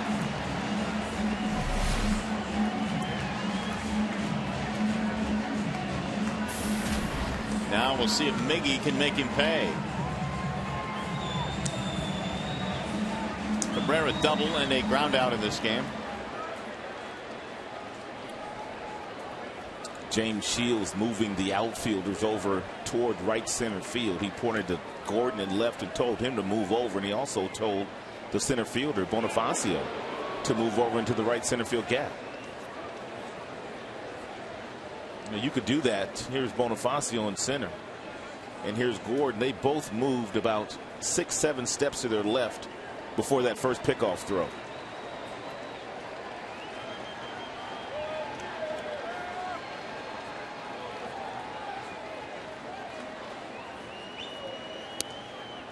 Missed it outside. 1 ball, no strikes. So if you have your defenders move for you, then you need to execute your pitches, and he has a pretty good idea that he wants to pitch Miggy away and make him use the big part of the ballpark. Doesn't that also send the same signal to Cabrera? Wouldn't he know he's? I don't think he was paying attention to that. Okay.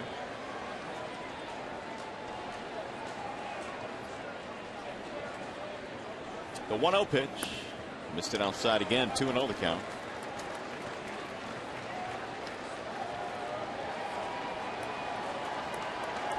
Nor do I think he really cares. That's probably more accurate.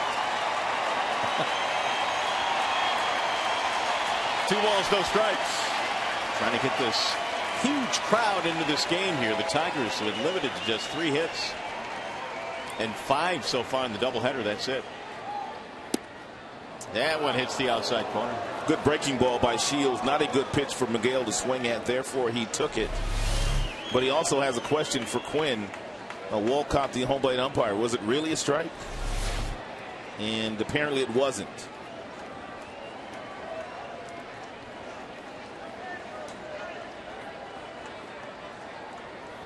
Hey.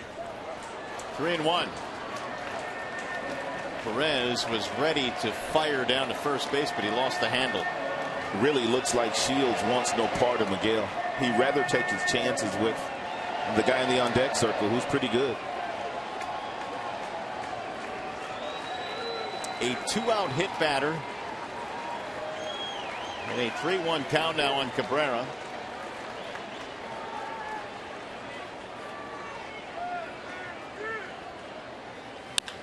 Driven to left field, and that ball is caught right at the warning track by Gordon. He is so scary. He hammered that thing right at Gordon.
Bat with Miggy, everything away, but look at the balance of Miguel. I mean, he's just spitting on these balls that are outside. He knows he's going out there, and he's going to make him come over the heart of the dish, which he does on a 3-1 changeup, and Miggy nearly hit it out of here. Hit a frozen rope right at Gordon, their left fielder. Had he gotten underneath it just a little bit more, most definitely it would have carried out of here. But it did not, and Shields is able to dodge a bullet, and so we go to the 6th inning. It is still 2-0 in favor of KC. And it's going to be Alex Gordon to start things off, and Perez and Lowe facing the left-hander. Jose Alvarez missing inside. 1-0.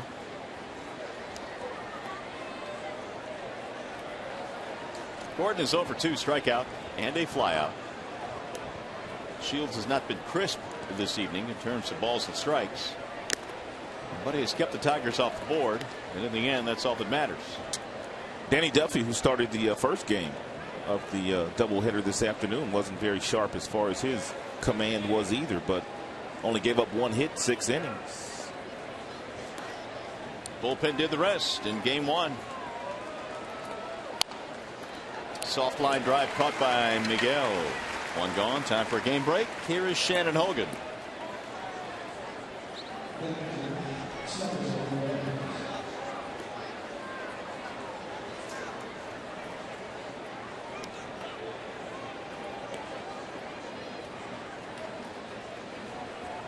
All right, Shannon, thanks. Here it is still 2-0 KC. It has been that way since the third, when Eric Hosmer hit a 2-run shot.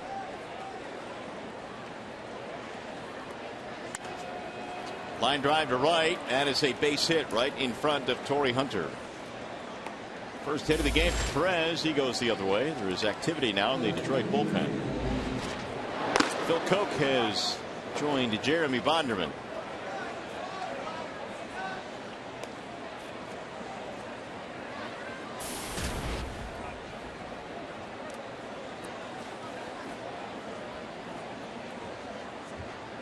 Alvarez has not gone more than 6 innings in any of his big league starts this year. This is his 5th.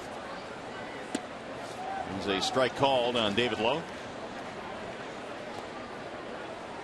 Double and a strikeout in this game.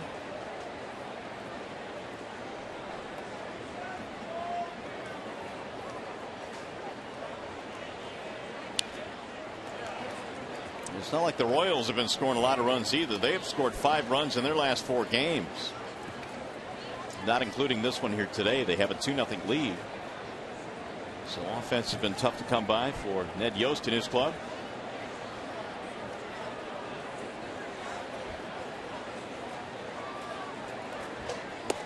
Ball outside. 1 ball, 2 strikes.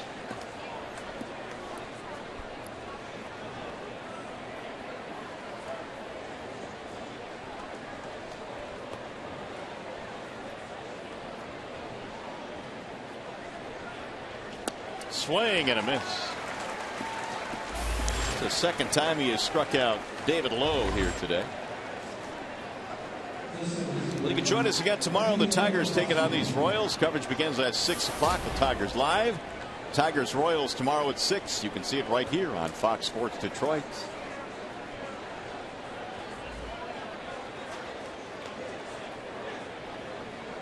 Here is Bonifacio. Ball 1. To the smoothest name in baseball, Emilio Bonifacio, who is 0 for 2 in this game, batting .218. Perez at first with 2 outs.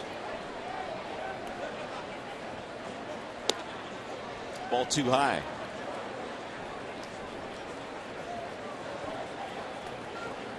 Bonifacio, big league time with Arizona, Washington, Miami. Had a really good season a couple of years ago with the Marlins. Missed it again, 3-0. Should Bonifacio reach, Escobar on deck. Might signal the end of the evening as well for Alvarez. Thinking the same thing with Bonderman warming up. And a strike. 3-1.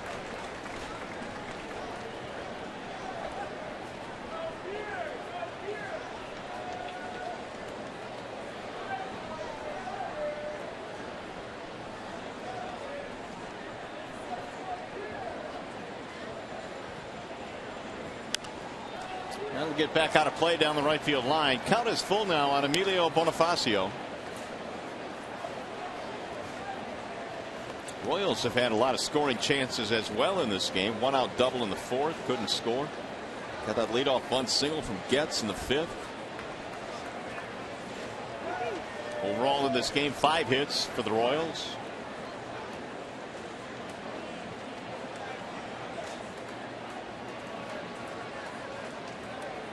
And the 3-2. It is high. Ball 4. 2 out base on balls, and we'll see if that is indeed the end for Alvarez. And Jim Leland apparently is going to stay with him. Or not. Here he comes. They announce Alcides Escobar, and he wants the right-hander. So Bonderman will come in. It's a wall-side windows pitching change. Alvarez gives his skipper 5 2/3 in this ball game tonight. To the bullpen go the Tigers, and we'll be back.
I like the fact that he crowded most of these right-handed batters with hard fastballs inside, and he didn't care if it was Billy Butler or Perez, any of their big boys. He did a nice job with that, and he had a good breaking ball that was darting down and away from the left-hander. 5 strikeouts to the left-handed batters here this evening. And then the one mistake he made to Eric Hosmer, and Hosmer hit one about as far as we see him go in this particular ballpark.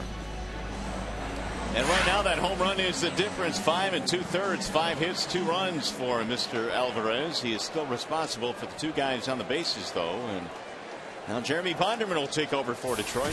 First live look for Tigers fans at seeing the former Tiger. Well, he's not a former Tiger. He's back with the Tigers again, but it's his first pitching opportunity here at home. When they got him back from Toledo, they were in Cleveland at the start of the road trip. Back in the home whites for Bonderman. Alcides Escobar. That sounded so much easier than what I was trying to say. It's game 2 of a doubleheader, partner. Don't worry about it. Jeez. Home whites. There you go. Come First on. time. Jeez. I knew what you were trying to say. Rolled slowly towards short. There's a flip to third, and they're going to get the force there. So Iglesias goes the short way with a backhanded flip. Inning is over.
Final out of the 6th inning for the Kansas City Royals with Iglesias at shortstop. If you're the second baseman or the third baseman, you better be alert. Here's a ball usually thrown to first base, but he elects to go the short way to Miguel Cabrera, who had to bend over for it, then touched the base with the left foot, and a smile from Miggy and to Salvador Perez. I would call that Iggy to Miggy to get the force. And it worked. It was a little bit unconventional, but caught some people by surprise. Bottom of the 6th inning, Prince Fielder now will start things off. 2 runs, 5 hits for KC. No runs, 3 hits Detroit. Fielder Martinez Dirks facing the right-hander Shields. Lifted in the air to left. Gordon backing up, still going back. Track, wall, makes the catch. 1 out.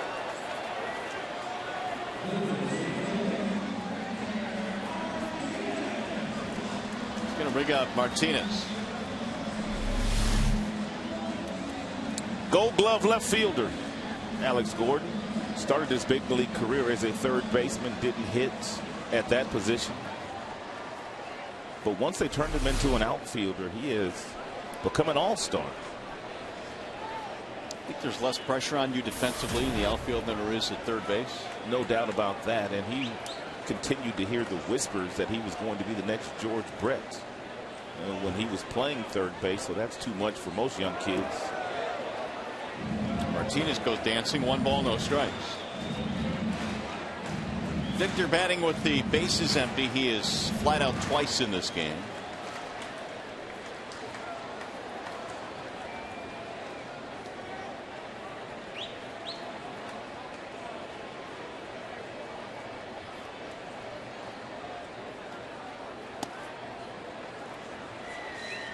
Two and 0 the count.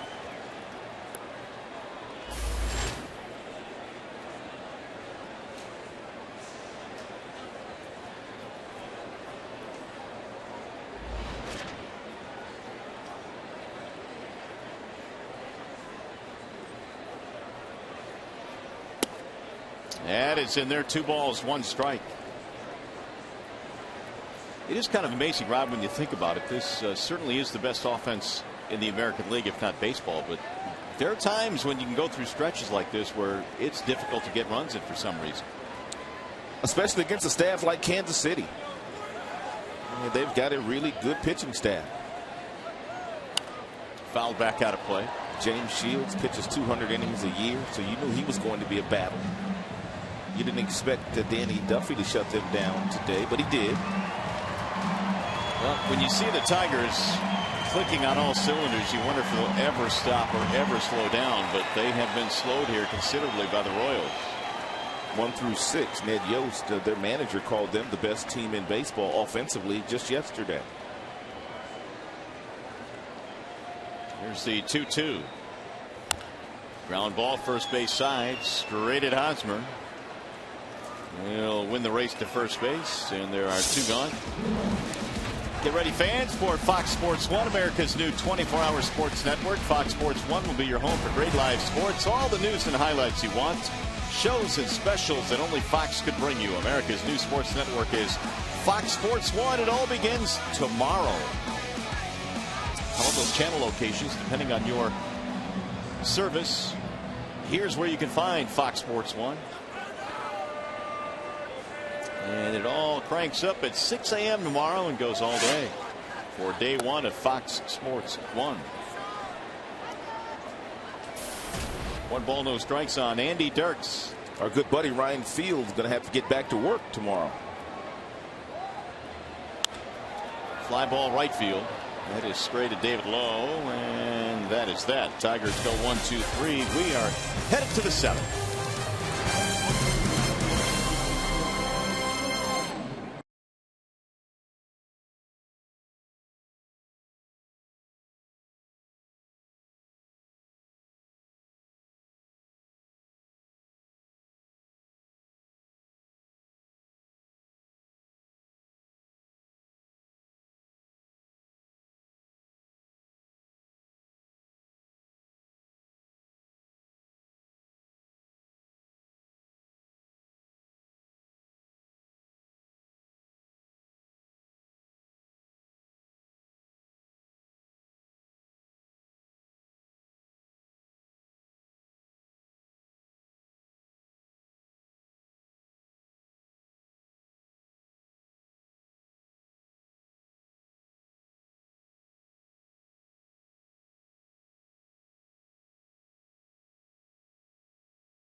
Tigers baseball on Fox Sports Detroit is brought to you by Arby's. Try Arby's Grand Turkey Club today. Arby's, slicing up freshness. And by Bell Tire. Get the lowest tire price, period. Bell Tire. Nice night for baseball here in the Motor City. The Tigers, however, trailing Kansas City 2-0 as we head to the top of the 7th, game 2 of the doubleheader.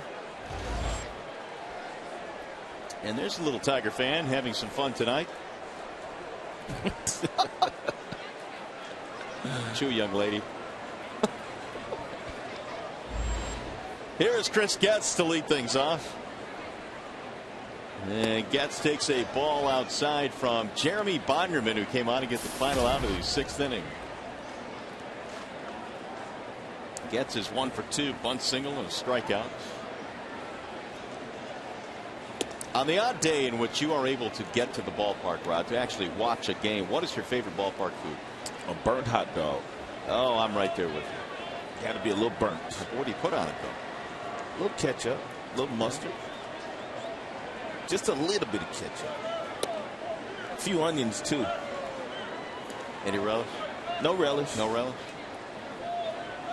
How about you?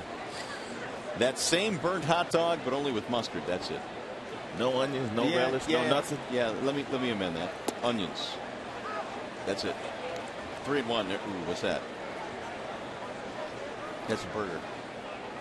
See, burgers in baseball games don't go, I think, like hot dogs. They're going to make me hungry. Pizza's looking good. There's a strike call. 3 and 2 on Chris Getz. And then, of course, there's always the cotton candy. Always.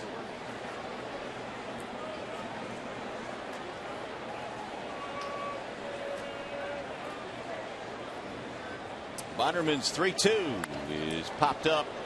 See if it gets back to the seats. Oh, Cabrera got his glove on it, but couldn't hold on. Good effort by Miggy. Obviously not moving as well as he was about a month ago, but he made a nice effort to get there. Iglesias, he slides because he doesn't want to run into Miguel. I didn't think Cabrera would get a glove on that ball, but he got there. I was looking at Iglesias. I thought he was going to make another play.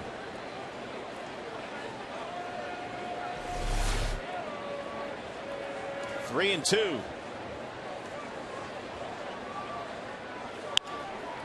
Slice to center field, and that'll drop. Base hit right in front of Jackson.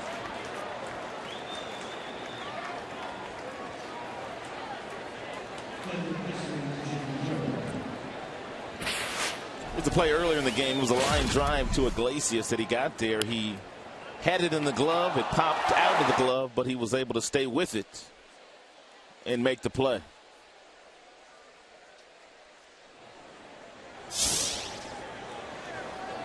Here is Jamie Carroll. 7th inning, 2-0 game, bunting situation. And Bonderman holding it a long time. And Carroll now will step out. Iglesias got some valuable tips from Omar Vizquel last year when Vizquel was in Texas and they were playing Boston. And Vizquel told him to throw your glove away this offseason, and all I want you to do is swing the bat. Meanwhile, Bonderman just threw the baseball away. This is not good. Getz is going to go all the way to third. They're going to give him third base. Well, no longer a need for Jamie Carroll to bunt the ball. Bondo a little bit too quick here, threw that ball wildly over to first base. Prince had no chance at getting a glove on it.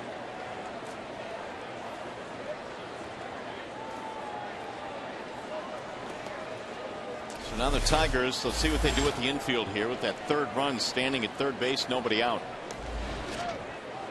They're going to pull him in. Not quite to the grass. Carroll chokes up, puts the ball in play quite a bit. And he takes the ball high. 1-0.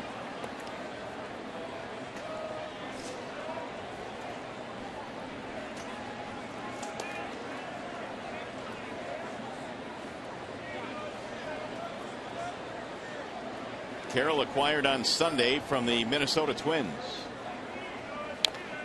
Grounds it foul. 1 ball, 1 strike. This is his 6th big league team in 11 seasons in the major leagues. He's checking down with Eddie Rodriguez in the coaching box at third.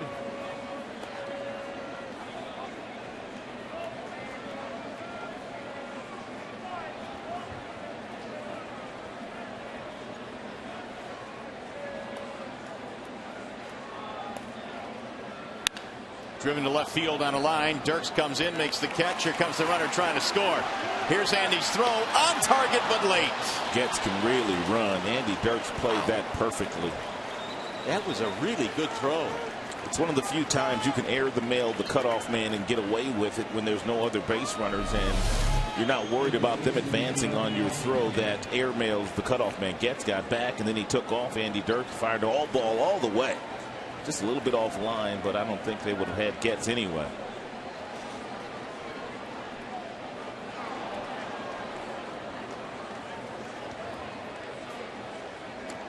So Carroll is able to get it done, puts the ball in play with a sac fly, and that throwing error by Bonderman turns out to be a huge one. It's now 3-0 in favor of the Royals. Here's Hosmer with the bases empty.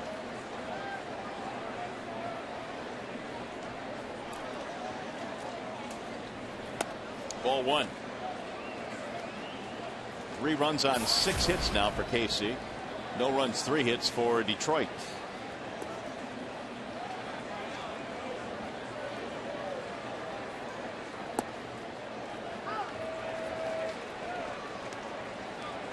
One ball, 1 strike.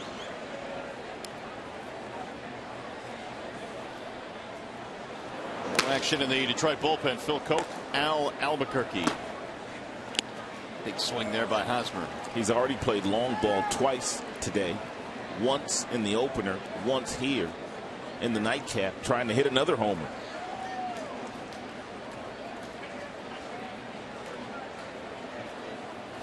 Oh, he did it again. This time he's out on strikes. Bonderman has his first strikeout. 2 away. Fastball up at about 91 miles an hour with a little tailing action on it. Hosmer swung right through it. He's been swinging at a lot of fastballs up in the zone in the series. Now Billy Butler.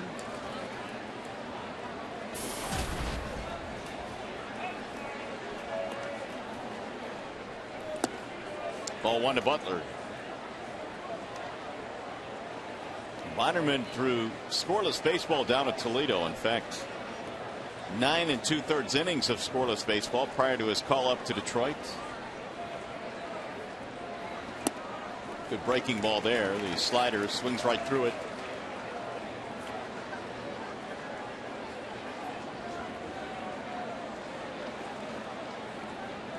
Tigers really weren't sure if Bonderman could operate out of the bullpen. He had been a lifelong starter. Right back up the middle into center. Butler with a solid single. Can't throw Billy Butler the exact same pitch on back-to-back pitches. You've got to mix it up on him. As good as the prior pitch was, the slider, he came right back with that same pitch, and that's not a bad pitch, by the way. It's down, but Billy Butler looking for that one, and he scorched it right back through the middle. Jim Leland coming out now with Gordon due up. Koch ready to go, so the skipper will go to the lefty. Wallside Windows pitching change coming up. Royals on top 3-0 as the Tigers go back to the pen.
Face the Minnesota Twins at 7:08. First 10,000 fans receive an Anibal Sanchez, Mickey Lolich Strikeout Kings poster. Call 866-66-TIGER or visit tigers.com. You know you've done something special when you get on the same poster as Mickey Lolich. Awfully good. And now Phil Koch will come out of the Tigers bullpen. And most of the time when Phil Koch does try out of the bullpen these days, it's exclusively to face a left-handed batter. That's how Jim chooses to use Phil these days. So with 2 outs, there is a runner at first base. Alex Gordon is 0 for 3 in this contest.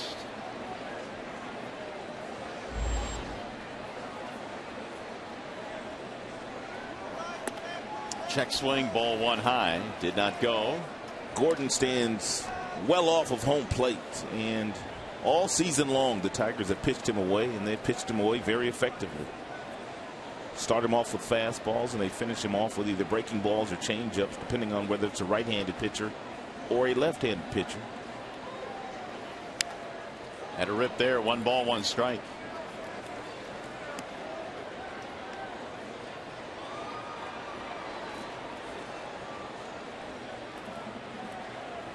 Phil Koch is following Jeremy Bonderman, who followed the starter Jose Alvarez. Alvarez left the ball game in the 6th inning. 5 2/3 tonight for Jose.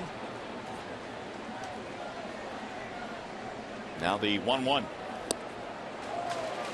1-2 on Gordon. On most nights, if you're a Tigers starter and you only give up 3 runs, you have a really good chance of winning that game. And what Verlander did, 2 runs in the first game, but could not win.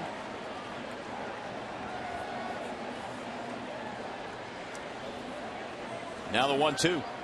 Swing and a miss. Gordon is out of there. Koch does his job. The inning is over.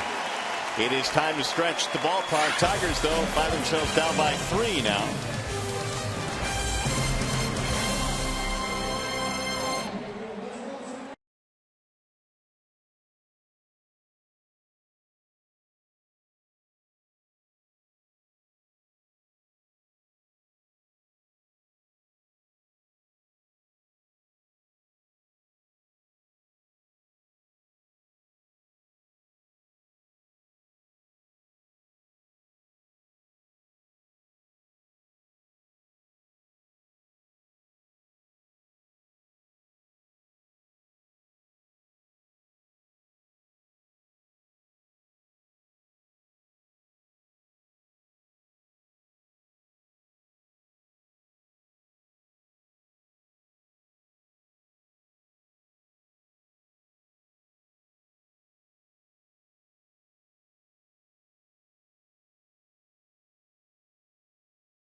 Play. They're going to vote on it soon. Here's a play that could usually or could have used, no question, replay. Remember back in June of 2010, the Galarraga perfect game that it wasn't.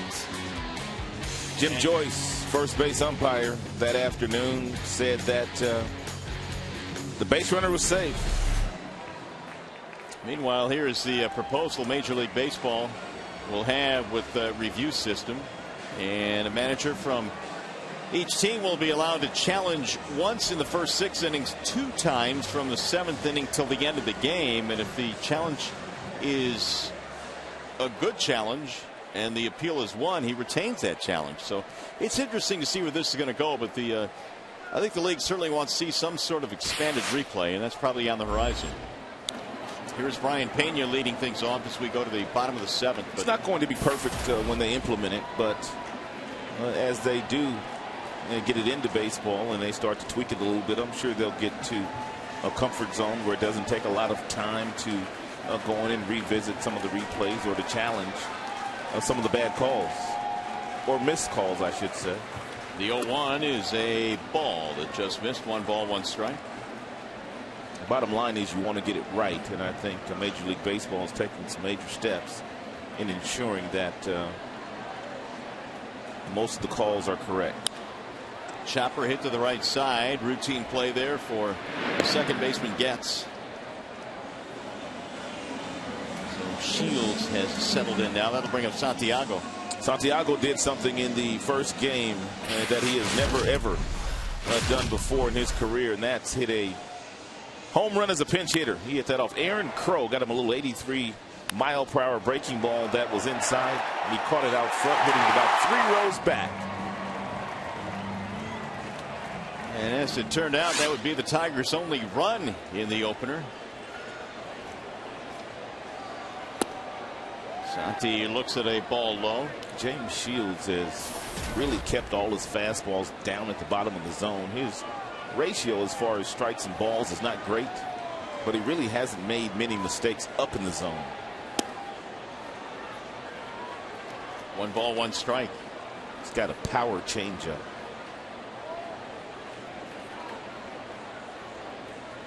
Shields now has taken over the innings pitched lead in the American League from Felix Hernandez. Ball missing low. Not only is a horse on the mound, but he has great clubhouse presence. When they made the deal to get him from Tampa, they got a leader in the clubhouse. Leads by example on the field, and he leads the young kids in that clubhouse. Fouled away. These are numbers coming into tonight since the 2007 campaign, and this is where James Shields ranks in all those categories. 20 complete games, very impressive. 3rd since 2007. Jeremy Hellickson was saying when we were in Tampa, he was quoted as saying that Shields taught him how to prepare. Go about his business every day to get ready for your starts and to get ready to be able to get through an entire season. He's gone 3-2 here on Santiago. And he walked him. Didn't want to do that. 1 out, base on balls.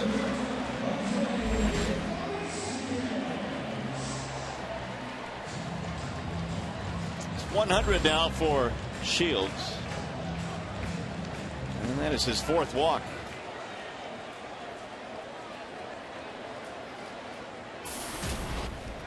Tigers have not had a hit in this game since the Hunter single back in the 3rd. Iglesias 0 for 2.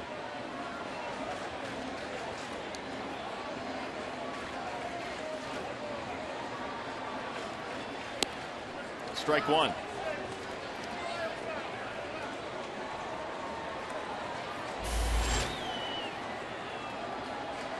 He's only 13 of 27 in first pitch strikes. But he has given up just 3 hits.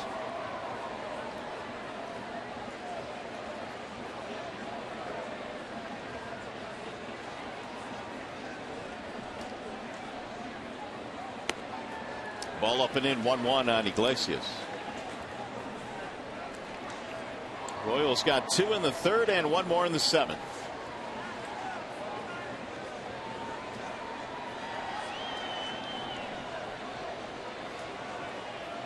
Looks like another sellout here tonight on Friday night, but they have had nothing. I mean, nothing to cheer about so far. A sellout indeed. 40,980. That is 12 sellouts in the last 14 games right here at Comerica Park. They had an impressive number in the first game. They had 38,000 here this afternoon. Weekday game here in downtown Detroit. Weather was gorgeous. And when you fill this ballpark up, one of the more beautiful ballparks in the American League and all of baseball.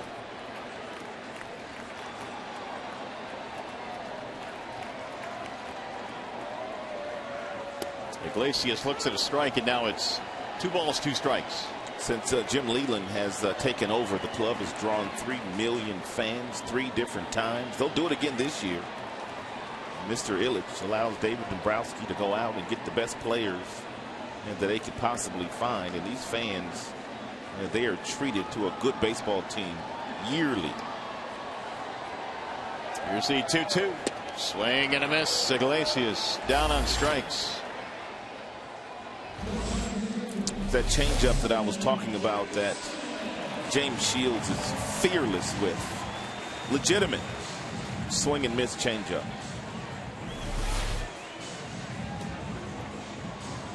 His first strikeout of the game. Really? His first strikeout comes here in the 7th. Here's Jackson. Austin's been on base a couple of times, both times via a base on ball.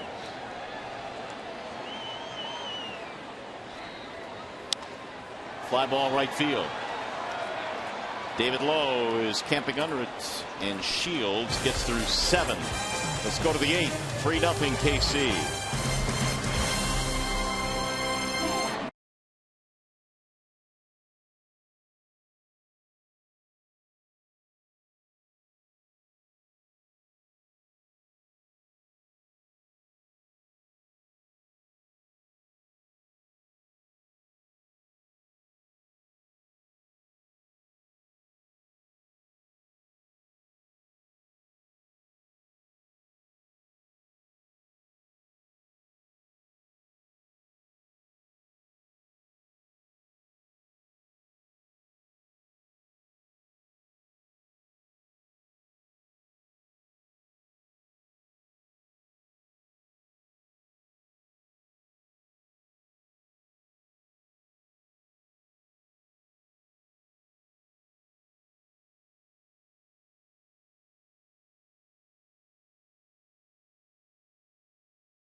But what he has done, he's kept the ball at the bottom of the strike zone. And the reason why I says he hasn't been great because he's thrown a lot of balls. But the Tigers have been out in front of the breaking balls. They've been late on the fastballs. And even when they square one up, there's a defender that is right there waiting for it. Only 1 strikeout by James Shields, who has that fastball that will get to 93 with a good breaking ball and that power changeup that we've talked about every time Shields takes the mound against the Tigers. Well, if you're able to watch us this afternoon, Danny Duffy won 6 innings, 1 hit with 3 strikeouts, 3 walks. Shields tonight, impressive as well.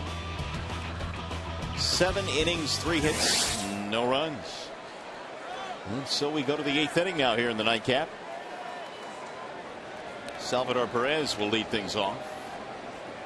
Perez, Lowe, Bonifacio, and Phil Koch still out there. Phil came on, struck out Gordon back in the 7th.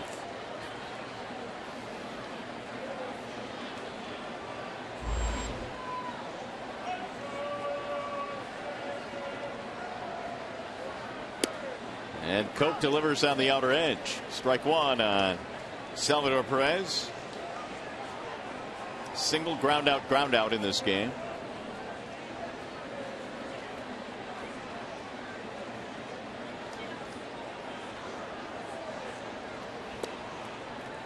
One ball, 1 strike.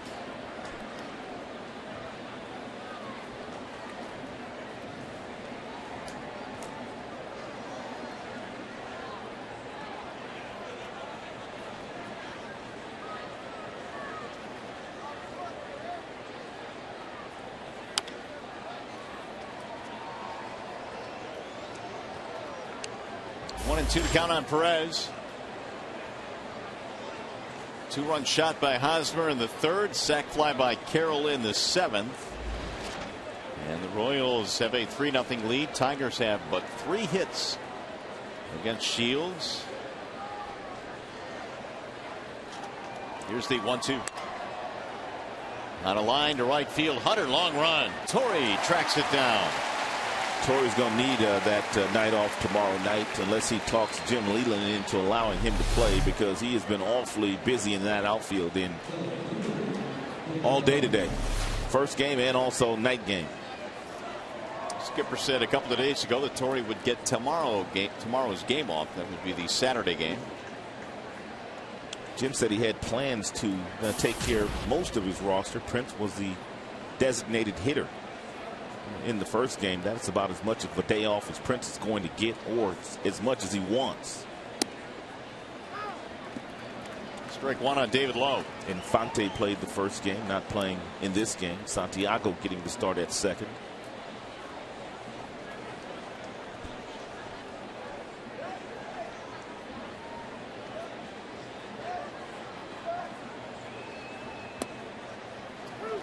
And 2 on Lowe. Good breaking ball there by Koch at 80 miles an hour. Fastball gets up to 94. Breaking ball at 80. 14-mile differential in speeds.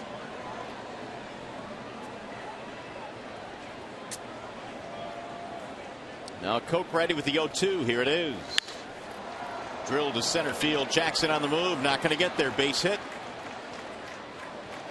David Lowe has his second hit in this game, a single to go with his double. 0-2 base hit that Pena clearly wanted up in the strike zone, and Phil Koch just didn't get it high enough and left it right there for David Lowe to single in the center field.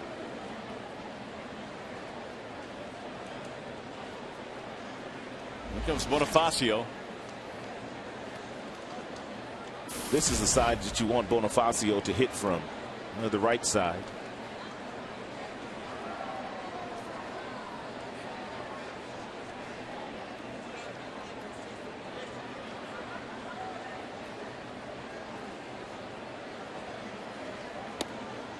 Takes one inside. 1-0.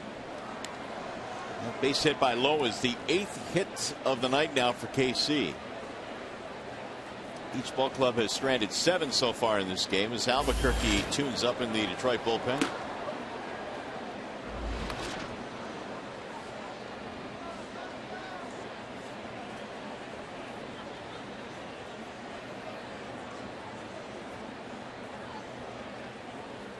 Swing and a miss. 1 ball, 1 strike. These two teams still have 2 more to go in this series. Tomorrow and then Sunday.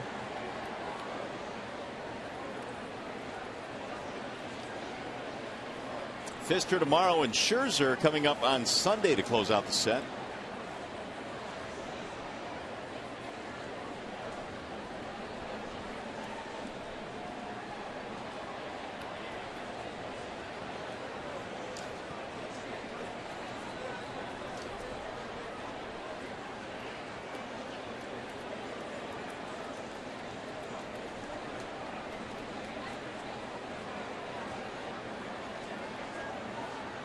Tigers have 3 hits, a double by Cabrera and 2 singles. That has been it. Versus James Shields. Now Koch ready with the 1-1. Here it is, and it's slapped foul down the right field line. 1-2 on Emilio Bonifacio. Escobar waiting on deck.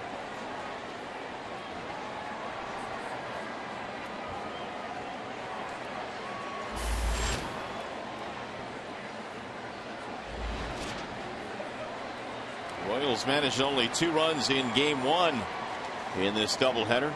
Home run by Hosmer, RBI double by Bonifacio. That would be all they would need.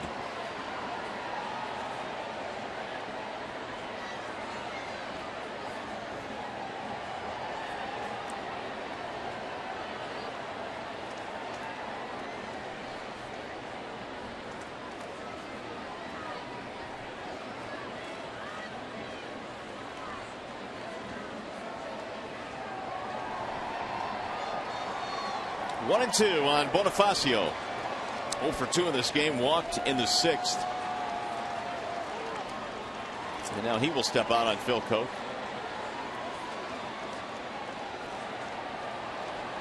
I guess they forgot to tell Phil Koch it was timeout.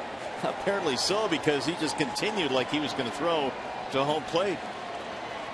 That was odd looking.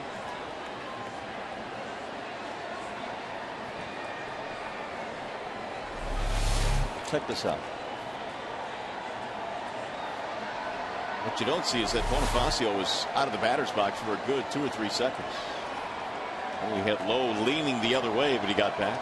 Yeah, it appeared that Lowe was on the move, and he was going on first movement.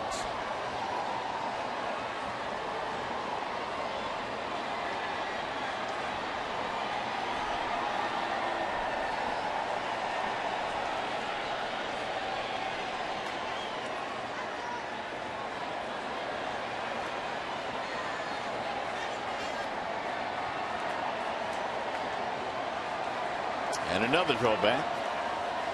6 of the 8 Royals hits tonight are singles.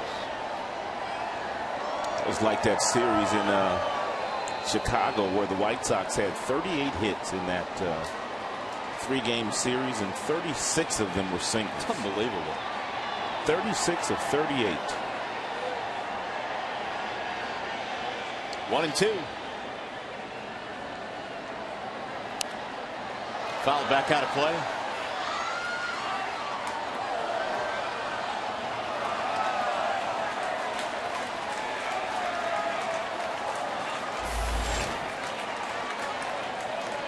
After the Royals leave town, the Tigers will continue this homestand.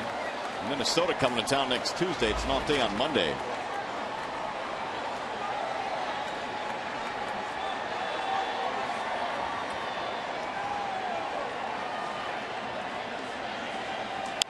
Ground ball to third, backhanded by Cabrera. Fires to second, one relay. Not in time. Who was it close? Bob Davidson almost went up with the right hand. It looked like he wanted to call it, but he did not. Bonifacio can really run. Real firm feed to Santiago. He uses the bag to protect himself so Lowe couldn't take him out. Nice pick by Prince Fielder, but Bonifacio given the benefit of the doubt. Yeah, he was there.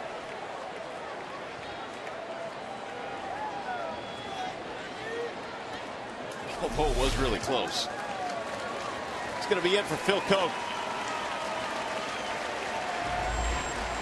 So in a 3-0 ball game, Koch marches off. Albuquerque comes in. We'll be back.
A part of Detroit and the community since 1849.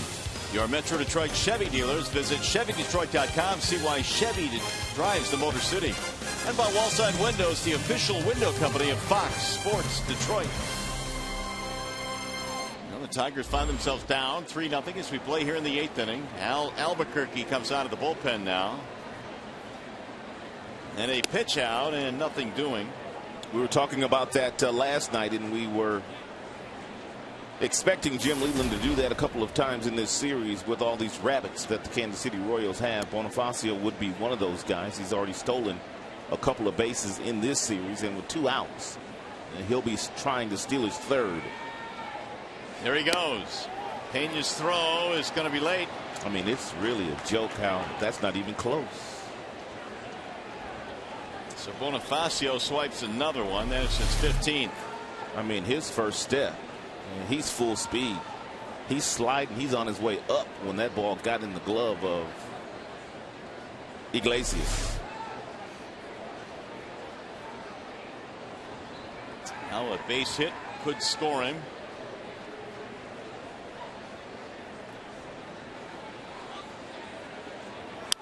Ground ball to 3rd, fielded by Miggy.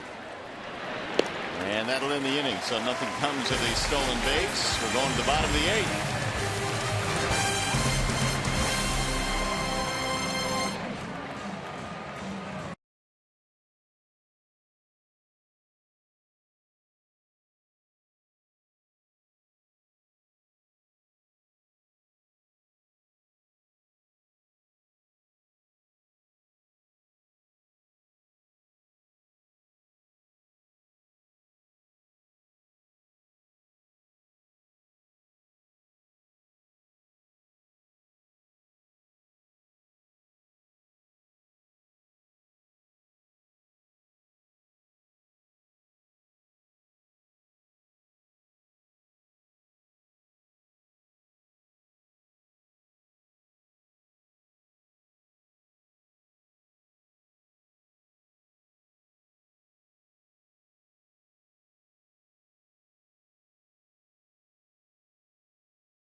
A score of 3-0. They won the opener 2-1.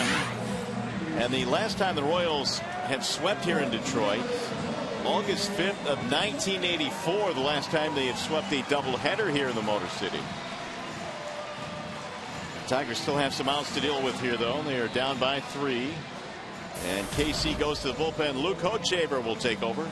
All his work for the most part this year has come out of the bullpen. He's been in 40 games. He's won 3, lost 1. Former first overall pick in the draft in 2006. And the first pitch is up and into Torrey Hunter. Hochevar replaces Shields. Hunter Cabrera, fielder. That drops in for a strike. 1 ball, 1 strike. Hochevar's always had a really good arm. Fastball will top out at 97. He'll also cut the fastball. He's got a slider. He's got a curveball. And he's got a changeup. And he's ahead 1-2.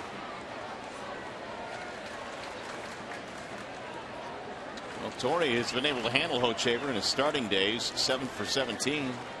And when they drafted him, they envisioned him being their #1 starter, as he was for a couple of years. Opening day starter last year for Kansas City.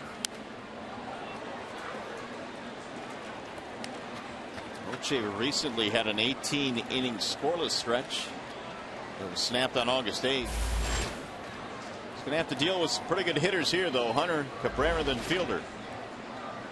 3-0 KC in the bottom of the 8th.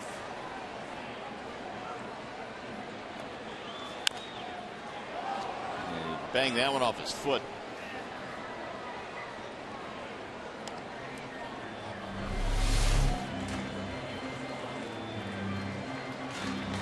Yikes.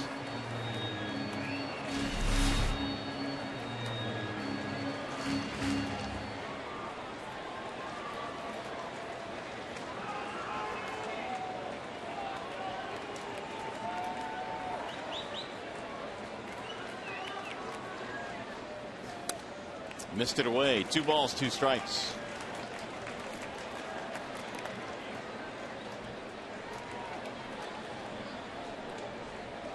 Top 5 hitters in the Tigers lineup in game 2, just 2 for 13.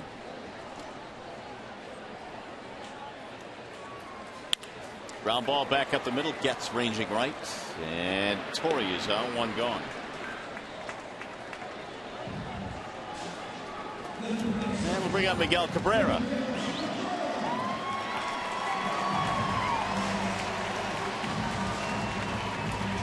More good numbers career against Hochevar. 17 for 36. That's a 472 average. A couple of homers as well.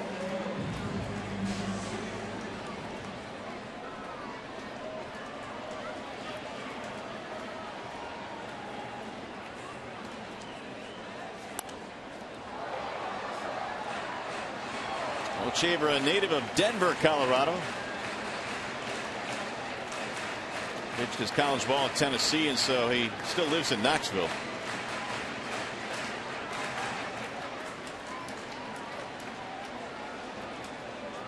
Hochevar's best year in terms of wins and losses, 11 victories back in 2011. He lost 16 games last year. Fires one outside, 1 ball, 1 strike.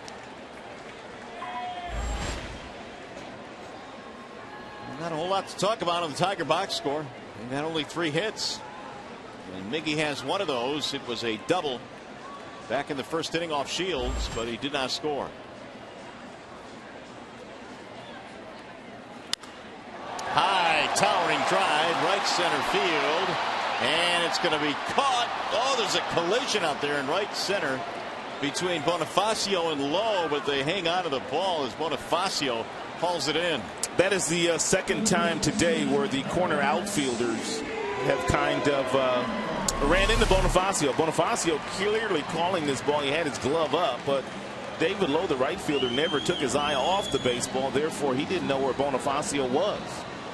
We also told you earlier, if you weren't with us, this is the first time that Bonifacio has played in the outfield with his new team. So they're still trying to get to know each other.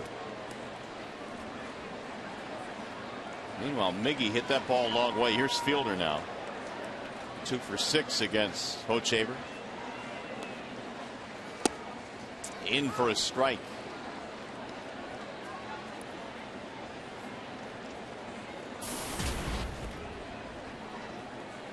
No hits tonight for Prince. A couple of fly balls and a ground out.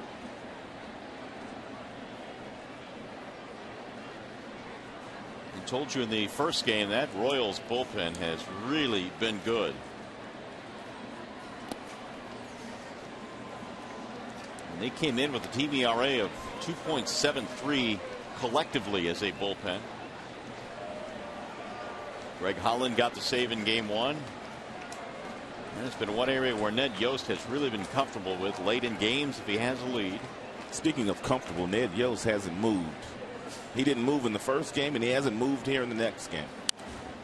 That slap back out of play, 1-2. Has not made one visit to the mound. He has not moved out of that spot right there.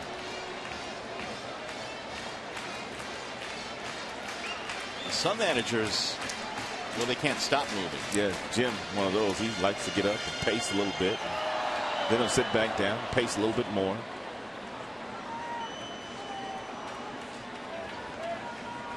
One ball, 2 strikes.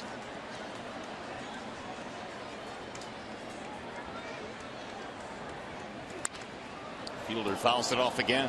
Ned Yost learned from one of the best. He was on Bobby Cox's staff in Atlanta for about a decade before he got his first opportunity to manage the Milwaukee Brewers. He was Prince Fielder's first manager, as a matter of fact. Said he learned a lot of baseball from Bobby Cox, as you can imagine. Bobby Cox will end up in the Hall of Fame before it's all said and done.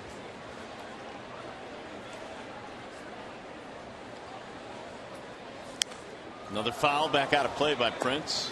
As a matter of fact, he and Freddie Gonzalez and Bobby Cox, they would always go have coffee together. All of them live in Atlanta. But Ned Yost has moved away a little further, so he doesn't have that morning coffee with those two anymore. But they're very good friends. Tim Collins has been warming up in the KC pen. Ned Yost was relieved of his duties, and remember that 2003 season, middle of a pennant race in Milwaukee? About a month ago, they were in first place. September 15th in that campaign, they relieved him of his duties. Here's the 1-2 again, and he got him, strike three.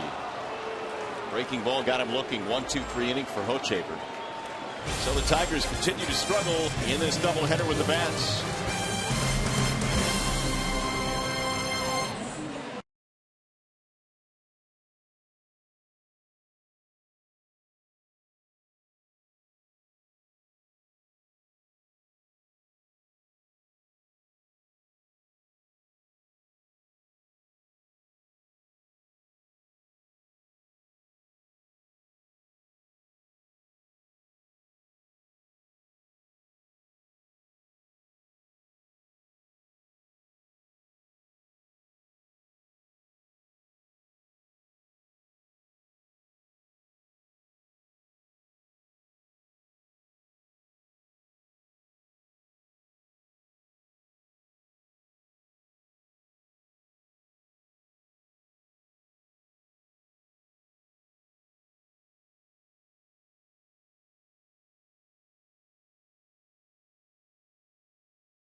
And with the sneak peek on what's coming up post-game, let's check in with Matt Shepard.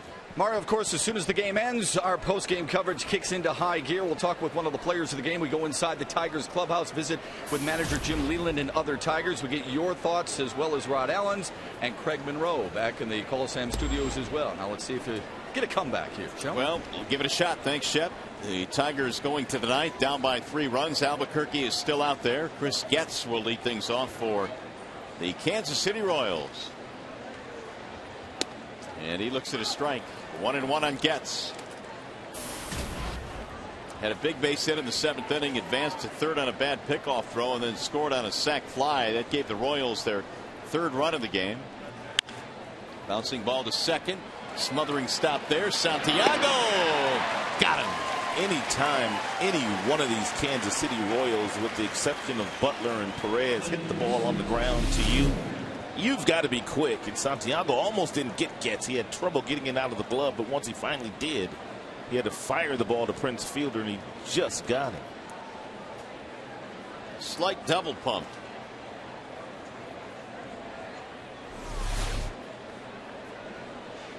So Getz is kept off the bases. Here is Jamie Carroll. Ball 1. Albuquerque came on in the 8th inning. Koch has pitched. So has Bonderman.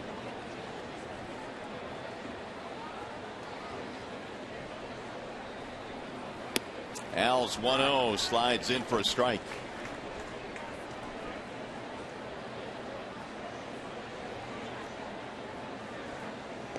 Carroll, one of the 3 RBIs tonight for the Royals. The sac fly in the 7th. That's in there, and the count goes to 1-2. 2-run home run by Hosmer back in the 3rd. We've got the Royals on the scoreboard early. Hosmer's hit about 900 feet of home runs today. Chopper to 3rd. Cabrera backs up, quick throw, threw it away. Carroll on his way to 2nd. And he will pull in there with 1 out.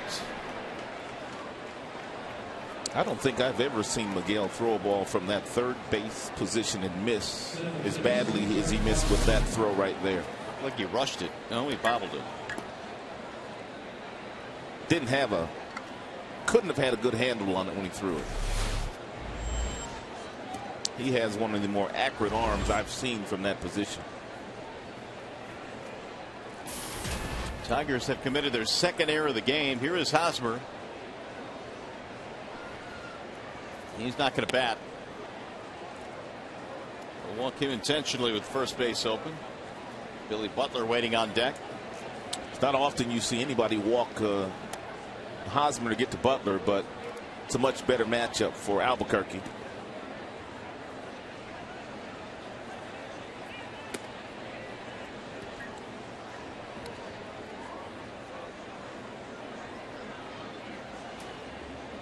And here comes ball 4 to Hosmer, who's had a big afternoon for the Royals today. He got a breaking ball from Justin Verlander in the first game of the doubleheader. It was the 4th inning, and he hit it over the Tigers bullpen. I don't think I've seen many left-handers go that far in the opposite direction. And then he got a hanging breaking ball from Jose Alvarez in the 3rd inning, and he hit this one about, I don't know, 390 feet. Well, it was a biggie. He's at first now. Here's Butler.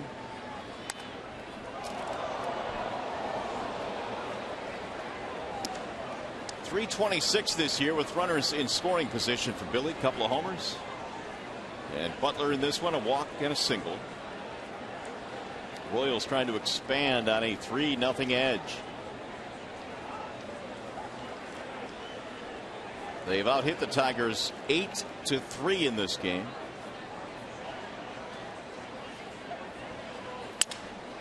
Broke his bat, popped him up. Iglesias. 2 gone. MLB.com at bat is celebrating 5 years as the #1 mobile app for live baseball. It's available for iPhone, iPad, Android, and BlackBerry 10. At Bat delivers Tigers baseball with live audio, pitch tracking, stats, highlights, and a whole lot more. Text at Bat to 31826.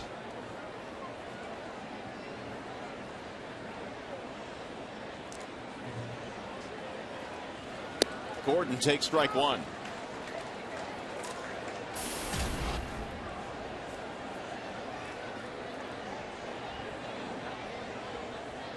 For 4 in the nightcap for Gordon. He has struck out a couple of times.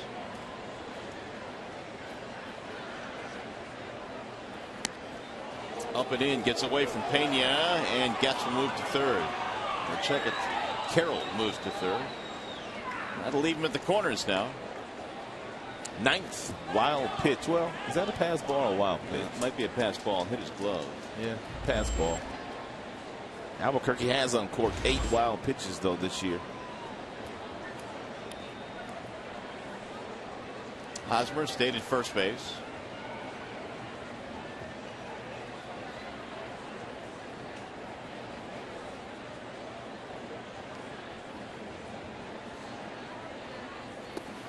Low. 2 balls, 1 strike. Tigers won the opener last night of the series 4-1, but the Royals threatening to take the next 2.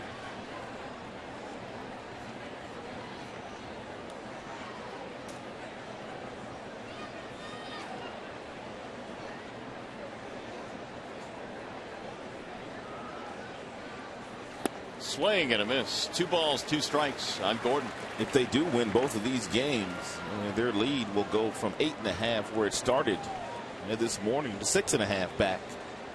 of the first place Tigers. And still over a month of baseball to play.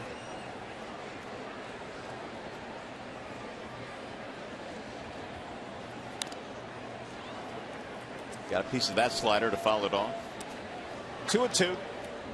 Tigers, when we get to the 9th inning, will have Martinez, Dirks, Pena duo. Salvador Perez waiting on deck.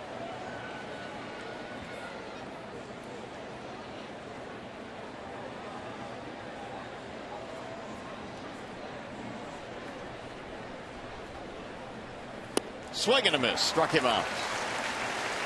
So Albuquerque pitching around a little bit of trouble here in the 9th inning. Last chance for the Tigers coming up.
Hosmer, their very talented first baseman, had his big boy pants on today. He homered in the first game against Verlander. He also homered against Jose Alvarez. And then you had Getz getting to third base, coming home on a sac fly off the bat of Jamie Carroll. And that was really all that big game James Shields needed.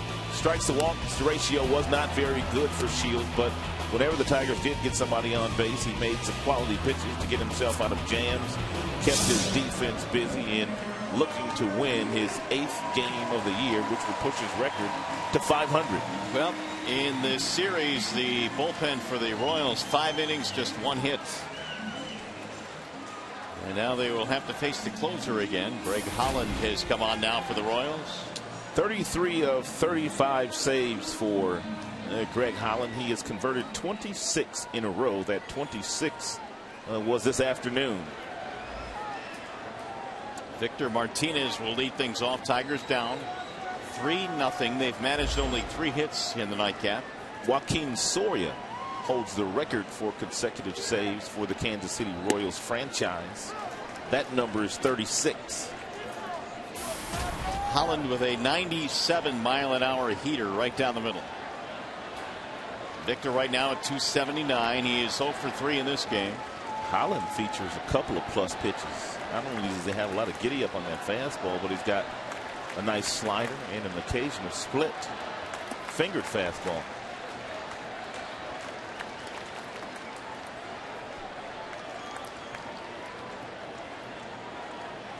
Since the 2nd inning tonight, since the 3rd inning tonight, the Tigers have had just a couple of runners, a walk and a hit batter. One of those days for Tigers bats. Not a good one. Ball high, 2-1, but they still have 3 outs. Holland since July the 1st, a microscopic ERA of 0.5. Look at these strikeouts to walks ratio. 26 strikeouts. He's only walked 2 batters. I'll say he was the delivery man of the month in July.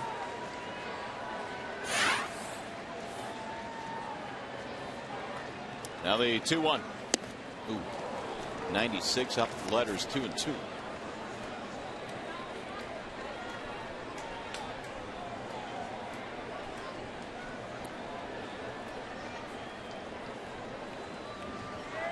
Not a whole lot going on for the Tigers offense here in game 2.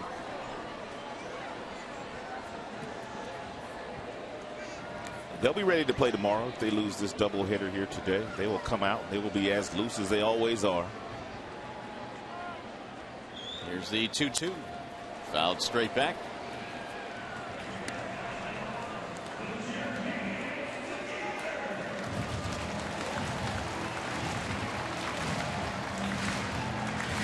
Royals have left 10 men on base in this game. Tigers have grinded 7. Andy Dirks waiting on deck. And then Brian Pena.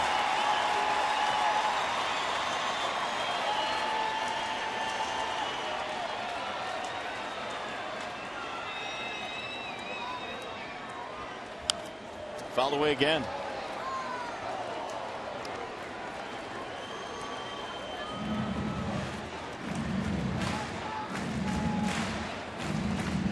Martinez was 0 for 4 in game 1, 0 for 3 here in game 2.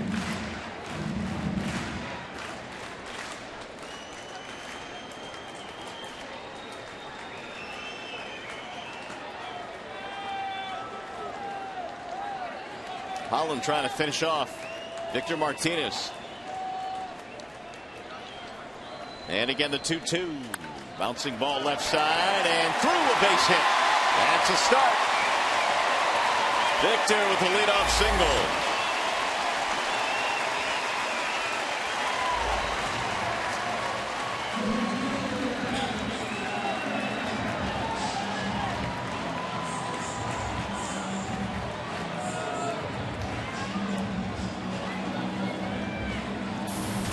Now Andy Dirks.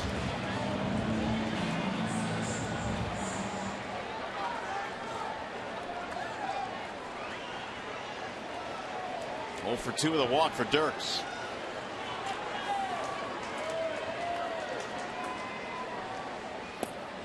Ball 1.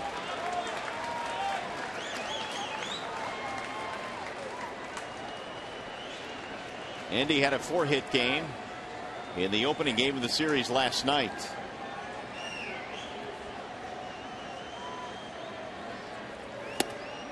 And there's ball 2.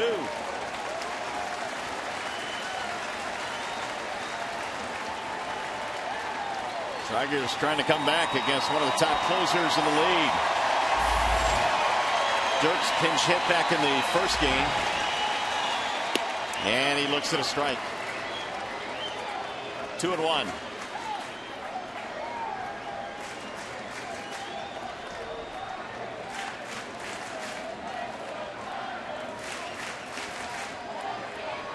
Holland ready with the 2-1 pitch. Here it is. Dirk slaps it foul, back out of play. 2 balls and 2 strikes on Andy.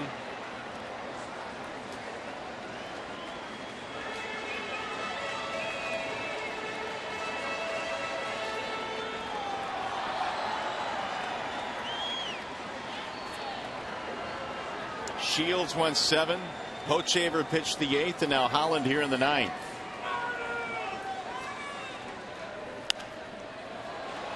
Again, he challenged him with a 97-mile-an-hour fastball. Dirks got a piece of it. All of the fastballs that Holland has thrown to Andy Dirks have been 96, 97 mile per hour fastball.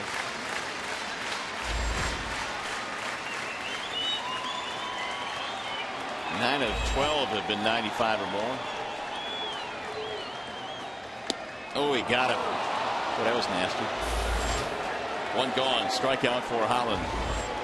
Dirks was frozen. That's exactly what the fastball is designed to do. Speed the bat up. You're looking for the fastball. He saw fastball come out of the hand. And then he saw the 88-mile-per-hour breaking ball that he just couldn't take a swing at. 1 out now. Here's Brian Pena. Single, fly ball, ground out.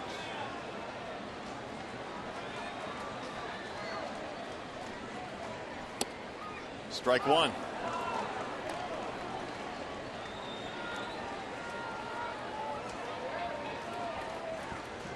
It's become more and more difficult to find closers this year that have been as consistent. And Jim Johnson, I heard of the Orioles the other night, he'd blown his 9th save of the year. Holland's 0-1 is high. Johnson has 39 saves. Nathan's been pretty good. He's only blown a couple. He's got 36. Rivera 35, but the Tigers got to him a couple of times.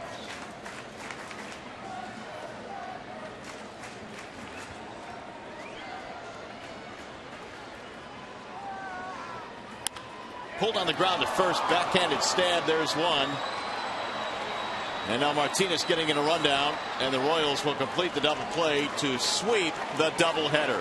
For the first time since June 5th, the Kansas City Royals able to gain one game on the Tigers. They came in today with an identical record since June 5th.